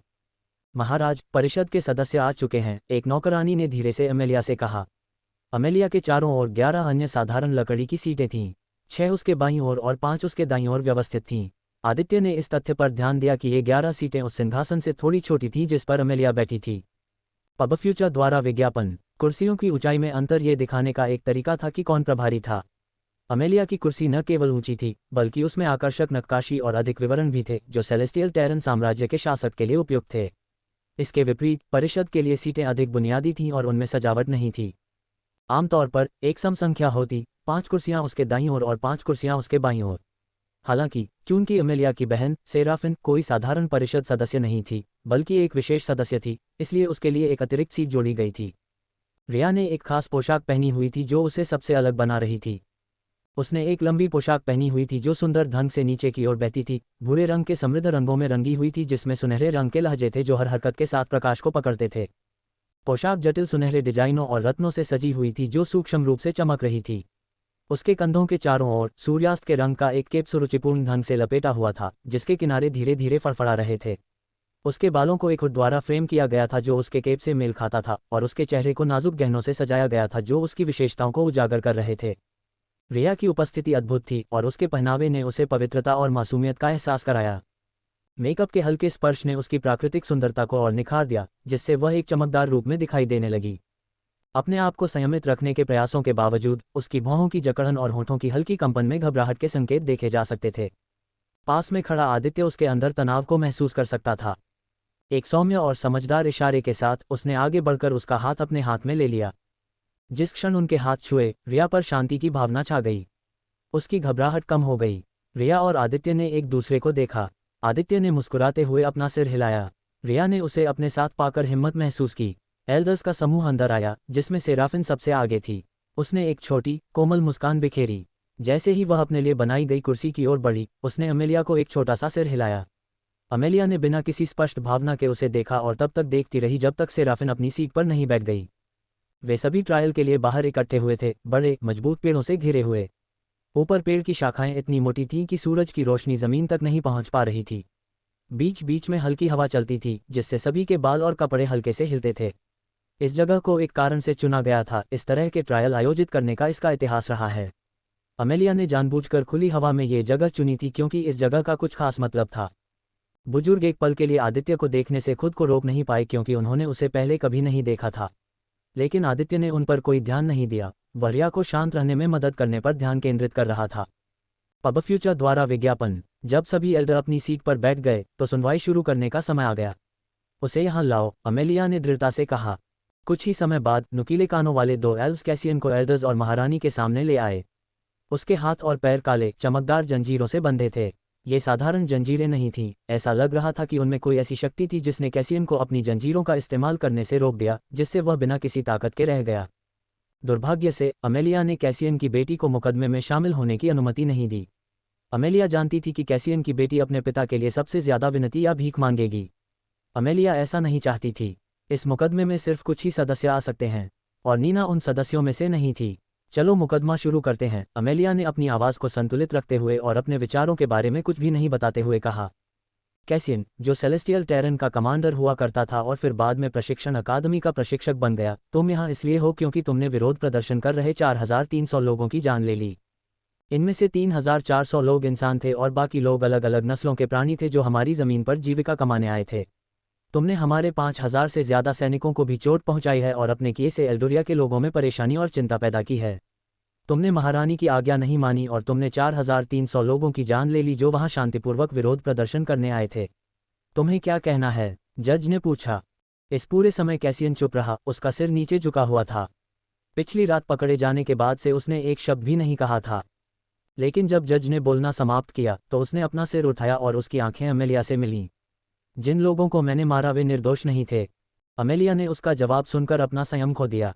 भले ही आपने जिन लोगों को मारा हो वे निर्दोष न हो, इसका मतलब यह नहीं है कि आपको उनका जीवन समाप्त करने का अधिकार है। यह मैं ही हूं जो तय करता हूं कि मैं उन्हें कैसे दंडित करूंगा। और यह भी साबित नहीं हुआ है कि क्या ये लोग 31 कल्पित बौनों की हत्या करने वाले थे। आपको क्या विश्वास था कि इन लोगों ने 31 कल्पित बौनों को मार डाला? क्या आप इतने मूर्ख हो गए हैं कैसियन? अंत में अमेलिया को कैसियन से निराशा के अलावा कुछ नहीं लगा। तो फिर राजधानी में फैली इन भारी अफवाहों का क्या? आप इसे कैसे समझाएंगे? आग के बिना धुआं नहीं होता, कैसियन ने तर्क दिया। अगर आप प्रदर्शनकारियों के प्रति पहले से ही ज्यादा सख्त होते तो ये सब नहीं होता। अगर स्वर्गीय इलाके की महारानी अपनी नीतियों के साथ थोड़ी और सख्त होती तो ये प्रदर्शनकारी राजधानी की सड़कों पर कब्जा करने की हिम्मत नहीं करते। मैं मानता हूं कि मैंने गलती की है, लेकिन यह आपके कार्यों को उचित नहीं ठहराता। असली अपराधी का पता लगाने के लिए मैंने इस पूरे मामले की जांच करने का आदेश दिया ताकि किसी भी निर्दोष व्यक्ति को गलत तरीके से सजा न मिले। अमेलिया को लगा कि अब कैसियन से बहस करने का कोई फायदा नहीं है। ये पूरा मामला उससे आगे निकल चुका था। अभी अमेलिया सिर्फ निराश ही नहीं थी, उसे यकीन नहीं हो रहा था कि कैसियन ऐसा मूर्खतापूर्ण फैसला करेगा। कैसियन, तुमने कानून तोड़ा है। चाहे तुमने इस साम्राज्य के लिए कितना भी कुछ किया हो, तुम्हें उसके अनुसार सजा मिलेगी। लेकिन तभी सेराफिन ने अमेलिया को बीच में टोक दिया। अगर मैं बोल सकता हूँ। अमेलिया को यह अच्छा नहीं लगा कि सेराफिन ने उसे निर्णायक क्षण में बीच में टोक दिया। सेराफिन उसके आगे आगे चल रही थी। सभी वह कैसियन और अमेलिया के बीच खड़ी थी। आपकी बात बीच में रोकने के लिए मैं माफ़ी चाहती हूँ, लेकिन एक बहुत ही महत्वपूर्ण बात है जिसके बारे में मैं सभी से बात करना चाहती हूँ। सेराफिन ने अमेलिया को हल्की मुस्कान के साथ देखा। बड़ी बहन, आप इस साम्राज्य की महारानी बनने के लिए अयोग्य हैं। मैं एल्डर सेराफिन से सहमत हूँ। सभी बुजुर्ग सेराफिन को अपना समर्थन दिखाने के लिए खड़े हो गए। मैं भी, एक और बुजुर्ग ने सहमति जताई। अब से सेलेस्टियल टेरन एम्पायर को एक नई महारानी मिलेगी, और नई महारानी कोई और नहीं बल्कि सेराफिन होगी। बुजुर्ग लूनेरिया ज़ेफिरा स्काई ने घोषणा की। जो कुछ हो रहा था उसे देखकर और अपनी चाची सहित सभी बुजुर्गों की बातें सुनकर रिया को लगा जैसे उसे बिजली का झटका लगा हो। वह इस समय बहुत हैरान थी। हालांकि अमेलिया इतनी हैरान नहीं दिखी। ऐसा लग रहा था जैसे उसे इस तरह के परिणाम की उम्मीद थी। एम्बर रोज वाकई जानती हैं कि कैसे सुर्खियां बटोरनी हैं, उनके सभी बोल्ड लोग। जानिए सफ़ेद दाग रॉकेट का एक बेहद सरल और प्राकृतिक तरीका। पब फ्यूचर द्वारा विज्ञापन। संपर्क टॉस साइट मैप दान करें। मेनू दिखाओ। उपन्यास ऑनलाइन पूरा पढ़ें। उपन्यास बिन। उपन्यास ड्रैगन मोनार्क सिस्टम अध्याय 560 मूक जल्लाद। गुणाप्रिय पाठकों, अधिक अध्यायों के अनुवाद में हमारी टीम की सहायता के लिए यहाँ दान करें। URL ड्रैगन मोनार्क सिस्टम मूक जल्लाद एड्स बाय पब फ्यूचर। अध्याय 560 मूक जल्लाद। अब से सेलेस्टियल टेरन एम्पायर को एक नई महारानी मिलेगी, और यह नई महारानी कोई और नहीं बल्कि सेराफिन होगी। इस घोषणा ने कैसियन और रिया को बहुत चौंका दिया था। उन दोनों ने अपनी आंखें चौड़ी की और सेराफिन को घूर कर देखा। आदित्य पूरी तरह से शांत था। उसने अपनी बाहें छाती पर रखी हुई थी और सेराफिन और बड़ों को दिलचस्पी से देख रहा था। वह इन सब से ऊब गया था। उसे पहले से ही यह सब आता हुआ दिख रहा था। यही कारण है कि उसने कुछ दिन पहले झील के सामने बात करते समय अमेलिया को इसके बारे में चेतावनी दी थी। हालांकि वह उसे सीधे बता सकता था कि सेराफिन और बड़ों के इरादे क्या थे, लेकिन इस बात की बहुत अधिक संभावना थी कि अमेलिया उसकी बातों पर विश्वास नहीं करेगी क्योंकि अमेलिया बहुत दयालु थी। वह सदियों से बड़ों और अपनी बहन के साथ थी। भले ही वह उसे बड़ों और उसकी बहन सेराफिन के इरादों के बारे में बताए, लेकिन अमेलिया उसकी बातों पर विश्वास क्यों करे? इसके अलावा आदित्य इस मौके का उपयोग अमेलिया को यह एहसास दिलाने के लिए करना चाहता था कि जीवन में वह हमेशा हर एक मामले में दयालु और नर्म नहीं हो सकती। शुरू से ही अगर वह बड़ों के साथ सख्त होती और उन्हें इतनी शक्ति नहीं देती तो ये दिन नहीं आता। हालांकि अमेलिया का चेहरा अभी भी उदासीन था। उसके चेहरे पर कोई प्रतिक्रिया नहीं थी। सेराफिन, क्या तुम्हें लगता है कि तुम खुद को महारानी बनने के लिए मजबूर कर सकती हो? अमेलिया ने शांति से पूछा। हाँ, ये सुनकर वह बस हंस पड़ी और जवाब दिया, मैंने आज सुबह जो खाना तुमने खाया था उसमें जहर मिलाया था। अब तक जहर का असर होना शुरू हो जाना चाहिए था। तुम तीनों अब अपनी किसी भी शक्ति का इस्तेमाल नहीं कर पाओगी। सेराफिन को इसके लिए बहुत पैसे खर्च करने पड़े थे। पब फ्यूचर द्वारा विज्ञापन। और इस विशेष जहर को पाने का समय आ गया है। लगभग उसी समय सेराफिन के बेटे थेलोस ने प्रवेश किया। थेलोस अपने कंधों पर कुल्हाड़ी लिए हुए था।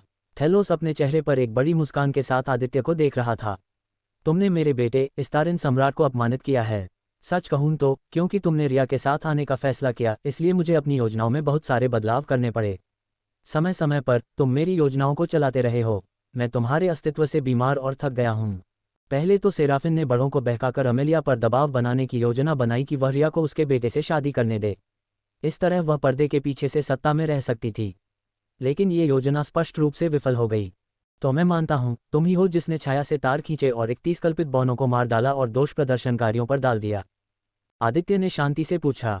कुछ प्रदर्शनकारियों ने मेरे लिए गुप्त रूप से काम किया, इसलिए मेरे लिए उन्हें राजधानी की सड़कों पर कब्जा करने के लिए राजी करना इतना मुश्किल नहीं था। एक बार जब 31 कल्पित बौने मारे गए तो मैंने बड़ों का उपयोग करके अफवाह फैला दी कि प्रदर्शनकारियों ने गुस्से में इन तथाकथित निर्दोष कल्पित बौनों को मार डाला है। ये बहुत स्पष्ट है। सेराफिन ने एक जानकार मुस्कान दी और कैसियन की ओर देखा। तुमने मुझे फंसाया है। कैसियन ने गुस्से में सेराफिन पर दहाड़ लगाए। सेराफिन को देखते हुए कैसियन ने गुस्से में अपनी मुट्ठियां भींच लीं। वह सोचता था कि सेराफिन उन लोगों में से एक है जो उसे समझ सकती है, लेकिन ये पता चला कि वह अपने निजी लाभ के लिए उसका इस्तेमाल कर रही थी। इस समय कैसियन बहुत गुस्से में था। दुर्भाग्य से उसकी शक्तियां उसकी कलाई और टखनों के चारों ओर बंधी जंजीरों के कारण बंद थीं। ये जंजीरें अभी सेराफिन को बचा रही थीं, अन्यथा कोई भी उसे उसके शरीर को टुकड़े टुकड़े करके चीरने से नहीं रोक सकता था। वह बस हंसी और अपना सिर हिलाया। तुम्हारे जैसे लोगों को बहकाना बहुत आसान है। मैंने अपनी बड़ी बहन के प्रति तुम्हारी नफरत का इस्तेमाल करके जो चाहा वो हासिल किया। मुझे तुम्हारा शुक्रिया अदा करना है कैसियन। तुमने मुझे इस साम्राज्य की महारानी बनने और आखिरकार अपने सपने को पूरा करने के लिए सही मंच तैयार करने में मदद की है। ये सुनकर कैसियन गुस्से में अपने दांत पीस सकता था। वास्तव में ये पहली बार नहीं था जब सेराफिन ने कैसियन को बहकाया था। चूंकि अमेलिया और कैसियन हमेशा एक दूसरे से झगड़ते रहते थे, इसलिए उसने इसका इस्तेमाल उनके कानों में एक दूसरे के बारे में बुरी बातें फुसफुसाने और उन्हें एक दूसरे से और भी ज्यादा नापसंद करने के लिए किया। ये कैसियन के लिए विशेष रूप से सच था। तो जनता द्वारा अपनी महारानी पर अपनी देवी को बाहरी व्यक्ति से शादी करने की अनुमति देने के बारे में सभी बकवास कुछ और नहीं बल्कि तुम्हारे और बड़ों द्वारा फैलाया गया प्रचार है। आदित्य ने पूछा। उसे पहले से ही पता था कि कोई ऐसा कर रहा था। ये सुनकर अमेलिया और रिया भी हैरान हो गईं। सेराफिन ने आदित्य की बात से इनकार नहीं किया। जब आपके हाथ में इतनी शक्ति होती है तो जनता की राय को नियंत्रित करना बहुत आसान होता है। मुझे अपनी बहन के सिर पर अधिक दबाव डालने के लिए एक उपकरण की आवश्यकता थी और यह एक हद तक काम कर गया जब तक कि वह उस बैठक में अपना संयम नहीं खो बैठी जिसने सब कुछ बर्बाद कर दिया। लेकिन अंत में यह मैं ही हूं जो जीतने जा रहा हूं। तो तुमने ये सब सिर्फ इसलिए किया ताकि तुम महारानी बन सको? अमेलिया ने अपनी बहन से निराश स्वर में पूछा। अमेलिया के लिए किसी भी निराशा और दुख को महसूस न करना असंभव होगा। ये सिर्फ महारानी बनने के बारे में नहीं था। सेराफिन अचानक क्रोधित हो गई। मैं इस साम्राज्य की महारानी बनने के लिए पैदा हुई थी। मैंने इसके लिए बहुत मेहनत की है। फिर भी जब समय आया तो हमारी माँ को अचानक लगा कि तुम मुझसे महारानी बनने के लिए अधिक उपयुक्त हो। इतनी मेहनत करने के बावजूद मुझे बदले में क्या मिला? मुझे विशेष बुजुर्ग का पद मिला। एक ऐसा पद जो सांत्वना पुरस्कार के अलावा कुछ नहीं लगता। यह इसके विपरीत होना चाहिए था। सेराफिन के चेहरे पर पागलपन भरा भाव था जब वह अमेलिया पर चिल्ला रही थी। सदियों से एक एक करके मैंने सभी बुजुर्गों को नियंत्रित करना शुरू कर दिया। तुम्हें इस बात का बिल्कुल भी अंदाजा नहीं था कि ये बुजुर्ग तुम्हारी दयालुता का फायदा उठा रहे थे और अपने फायदे के लिए तुम्हारा इस्तेमाल कर रहे थे, है ना? मुझे पता चला और मैंने इसका इस्तेमाल अपनी शक्तियों को बढ़ाने के लिए किया। सभी बुजुर्गों ने दोषी महसूस करते हुए अपना सिर नीचे कर लिया। सेराफिन उन्हें सालों से ब्लैकमेल कर रही थी। उनके पास उसकी बातें सुनने के अलावा कोई विकल्प नहीं था और उन्हें ये स्वीकार करना पड़ा कि सेराफिन का अनुसरण करने से उन्हें जितना लाभ और शक्तियां मिली हैं उससे कहीं ज्यादा उन्होंने कल्पना भी नहीं की थी। हम क्षमा चाहते हैं महामहिम, लेकिन हमने लेडी सेराफिन का अनुसरण करना चुना है। सभी बुजुर्ग पाखंडी थे। उन्हें सिर्फ अपने लाभ की परवाह थी। अपनी शक्ति और धन के लिए उन्हें साम्राज्य के कानूनों और नीतियों की परवाह नहीं थी। सदियों से वे अमेलिया की दयालुता का पूरा फायदा उठा रहे थे। वे परजीवी थे। सदियों से वे अमेलिया से छल करते आ रहे थे और अब जब सत्ता सेराफिन के पास जा रही थी तो वे उसका साथ दे रहे थे ताकि वे अपनी शक्ति और धन का आनंद लेना जारी रख सकें। ये सब सुनकर अमेलिया को खुद पर काबू पाना मुश्किल हो रहा था। आंटी, आदित्य ने अमेलिया के दाहिने कंधे पर हाथ रखा और धीरे से उसका नाम पुकारा। इस समय अमेलिया को बहुत उलझन महसूस हुई। वह अपनी बहन की बातों से दुखी और दुखी थी और सबसे बढ़कर वह अपनी बहन और अपनी असफलताओं के लिए खुद से बेहद निराश थी। अमेलिया ने अपनी बहन और थेलोस पर एक आखिरी नज़र डाली। चाहे उनके बीच रिश्ता कितना भी कड़वा क्यों न हो, वे अभी भी उसके खून का हिस्सा थे। वे उसके परिवार थे, लेकिन जैसा कि उसकी माँ ने एक बार कहा था, सेराफिन महारानी बनने के योग्य नहीं है क्योंकि उसके दिल में अंधेरा छिपा है। और वह अंधकार ईर्ष्या था। अमेलिया को एहसास हुआ कि वह अंधकार वास्तव में क्या था। माँ, तुम हमेशा से सही थीं। अमेलिया ने आसमान की ओर देखा और मन ही मन सोचा, खत्म करो। ये शब्द कहने के बाद अमेलिया ने दर्द से अपनी आंखें बंद कर लीं क्योंकि वह खुद को ये देखने के लिए कभी तैयार नहीं कर पा रही थी कि आगे क्या होने वाला है। चूंकि अपने हाथों से ऐसा करना बहुत दर्दनाक होगा, इसलिए वह स्वार्थी रूप से चाहती थी कि कोई और उसके लिए ये करे। इस बीच सेराफिन, बुजुर्ग और यहाँ तक कि थेलोस भी अमेलिया और आदित्य के बीच की बातचीत को देखकर भ्रमित दिखे। स्वूश! कैसियन को हवा का एक तेज झोंका महसूस हुआ। उसने सहज रूप से अपनी आंखें बंद कर लीं। जब उसने अपनी आंखें खोलीं तो उसने देखा कि सेराफाइन, एल्डर्स और थेलोस के शव जमीन पर पड़े थे। उनके सिर उनके शरीर के बाकी हिस्सों से अलग हो चुके थे। उनके कटे हुए गले से खून बह रहा था। उनकी आंखें अभी भी खुली हुई थीं और सदमे से भरी हुई थीं। वह कुछ सेकंड के भीतर 12 पीक 5वें क्रम के साधकों को मारने में सक्षम था। और सबसे बुरी बात यह है कि वह हत्यारा भी नहीं है, फिर भी उसने ये सब इतनी चुपचाप किया। मैंने कोई आवाज़ भी नहीं सुनी। कैसियन ने एल्डर्स, सेराफाइन और थेलोस के शवों को देखते हुए सोचा, वह कितना शक्तिशाली है। कैसियन ने अपने दिल में खुद से पूछा। कैसियन जानता था कि वह इस सवाल का जवाब कभी नहीं पा सकेगा क्योंकि वह कभी भी आदित्य को पकड़ने की उम्मीद नहीं कर सकता था। आदित्य को घूरते हुए कैसियन का दिल प्रशंसा और सम्मान से भर गया। आदित्य यहीं नहीं रुका। इससे पहले कि अमीलिया अपनी आंखें खोलती, उसने अपनी उंगलियां चटका दीं। स्नैप! उसकी उंगलियों के इशारे से उनके आसपास पड़ी सारी लाशें लाल लपटों में समा गईं। कुछ सेकंड बाद सारी लाशें जलकर राख हो गईं। जमीन पर खून का एक भी धब्बा नहीं बचा था। जमीन के हल्के से जलकर काले हो जाने के अलावा उनके होने का कोई निशान नहीं था। जब आदित्य ने थेलोस से मुलाकात की तो उसे पहले से ही शक था कि कुछ गड़बड़ है। जब सेराफिन अपने बेटे थेलोस को डिनर पार्टी में नहीं लाती, भले ही अमेलिया ने उसे बुलाया हो, उस समय उसे शक होने लगता है कि सेराफिन जैसी दिखती है वैसी नहीं है। वह अपने असली व्यक्तित्व को मुखौटे के पीछे छिपा रही थी। आदित्य के संदेह की पुष्टि करने के लिए बैठक शुरू होने से पहले आदित्य ने बैठक कक्ष में टेबल के नीचे गुप्त रूप से एक ताबीज रख दिया था। बैठक के लिए अमेलिया के आने से पहले ही एल्डर्स और सेराफिन आपस में चर्चा करने के लिए बैठक कक्ष में एकत्र हुए थे। वह ऐसी बातें सुनने में सक्षम था जिससे एल्डर्स और सेराफिन के असली इरादे का पता चलता था। और आज सुबह सिस्टम ने सौभाग्य से उसे जहर के बारे में चेतावनी दी थी, अन्यथा उसे पता भी नहीं चलता कि उसे जहर दिया गया था। जहर के बारे में जानकर आदित्य घर लौट आया। जूलिया ने कुछ ही घंटों में जहर के लिए एक मारक बनाया और आदित्य को ठीक करने में सक्षम थी। उसने बैठक शुरू होने से पहले रिया और अमेलिया को मारक खिला दिया था। अमेलिया ने अपनी आंखें खोलीं और पाया कि सेराफिन, सभी एल्डर्स और थेलोस संक्षेप में सभी परेशान करने वाले कीड़े हमेशा के लिए उसके जीवन से गायब हो गए थे। अब से उसे चिंता करने की ज़रूरत नहीं होगी। फिर भी उसका दिल भारी हो गया। आखिरकार उसने आज ही एक बहन खो दी थी। उसने आज एक भतीजे को खो दिया था। और उनकी मृत्यु के साथ रॉयल वंश का भविष्य भी समाप्त हो गया है। भले ही रिया और आदित्य के भविष्य में बच्चे हों, उनके बच्चों का रॉयल एल्वेन वंश होगा। लेकिन यह एक बेहतर और उज्ज्वल भविष्य के लिए था। कभी कभी बलिदान बिल्कुल आवश्यक होते हैं। और अमेलिया ने आज बहुत कठिन तरीके से वह सबक सीखा। आंटी, मैंने सेराफिन के साथ पूरी बातचीत रिकॉर्ड कर ली है। अगर आप चाहें तो हम इस साम्राज्य के लोगों को दिखा सकते हैं कि सेराफिन और एल्डर्स क्या योजना बना रहे थे।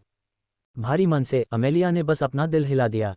हालांकि वह अपनी बहन का नाम खराब नहीं करना चाहती थी, लेकिन कुछ गलतफहमियों को दूर करने और सेराफिन द्वारा फैलाए गए सभी प्रचार को समाप्त करने के लिए यह बिल्कुल आवश्यक कदम था। आखिरकार जब सेराफिन ने अपना असली रंग दिखाया तब भी उसने कभी अमेलिया को उसके नाम से नहीं पुकारा। इसके बजाय उसने अपनी बड़ी बहन को पुकारा। ये सिर्फ सेराफिन के मन में अमेलिया के लिए गहरे सम्मान और प्यार को दर्शाता है। कैसियन, हालांकि यह सब सेराफिन ने ही प्लान किया था, लेकिन तुम्हारे कामों को अनदेखा नहीं किया जा सकता। तुमने कानून तोड़ा है और तुमने बहुत से निर्दोष नागरिकों को मारा है। सेलेस्टियल टेरन एम्पायर की महारानी के तौर पर मैं तुम्हें 400 साल की कैद की सज़ा देती हूँ। तुम अगले 400 सालों तक ये जंजीरें पहनोगी और खदानों में काम करोगी। कैसियन ने अपनी गलतियों को स्वीकार किया और अपने सिर पर पड़ी सज़ा को स्वीकार किया। शुरू से ही अमेलिया ने कैसियन को मौत की सज़ा देने की कभी योजना नहीं बनाई थी। आखिरकार साम्राज्य को उसकी ज़रूरत थी। साथ ही अमेलिया उन सभी चीज़ों को नहीं भूल सकती जो उसने अतीत में इस साम्राज्य के लिए की थीं। पूरी रात सोचने के बाद अमेलिया ने कैसियन के लिए यही उचित सज़ा सोची। मुझे स्वीकार है। कैसियन ने अपना सिर नीचे किया और कहा, इसके अलावा ज़रूरत के समय तुम मेरी पुकार का जवाब दोगे। इसका मतलब था कि अगर साम्राज्य के आसपास कोई आपातकालीन स्थिति होती है तो कैसियन को अपनी कैद से बाहर आकर साम्राज्य की सेवा करनी होगी। क्या तुम स्वीकार करते हो? कैसियन को एहसास हुआ कि अमेलिया उसके प्रति बहुत दयालु थी। उसने पहले ही अमेलिया के लिए अपनी सारी नफरत छोड़ दी थी। वह उसे एक और मौका देने के लिए उसका आभारी था। मैं स्वीकार करता हूँ। कैसियन ने अपना आभार व्यक्त करने के लिए अमेलिया के सामने घुटने टेक दिए। एक बार जब ये खत्म हो गया तो अमेलिया ने आदित्य या रिया की ओर नहीं देखा। वह बस खड़ी हो गई और चलने लगी। माँ, रिया अपनी माँ के पीछे जाने वाली थी, लेकिन तभी आदित्य ने उसे रोक दिया और अपना सिर हिला दिया। इस महिला ने अभी अभी अपनी सगी बहन और अपने भतीजे को खोया है, उसे कुछ समय अकेले रहने की जरूरत थी। इस घरेलू नुस्खे से मोटापा कम कर दें। जानिए सफ़ेद दाग रॉकेट का एक बेहद सरल और प्राकृतिक तरीका। पब फ्यूचर द्वारा विज्ञापन। संपर्क टॉस साइट मैप दान करें।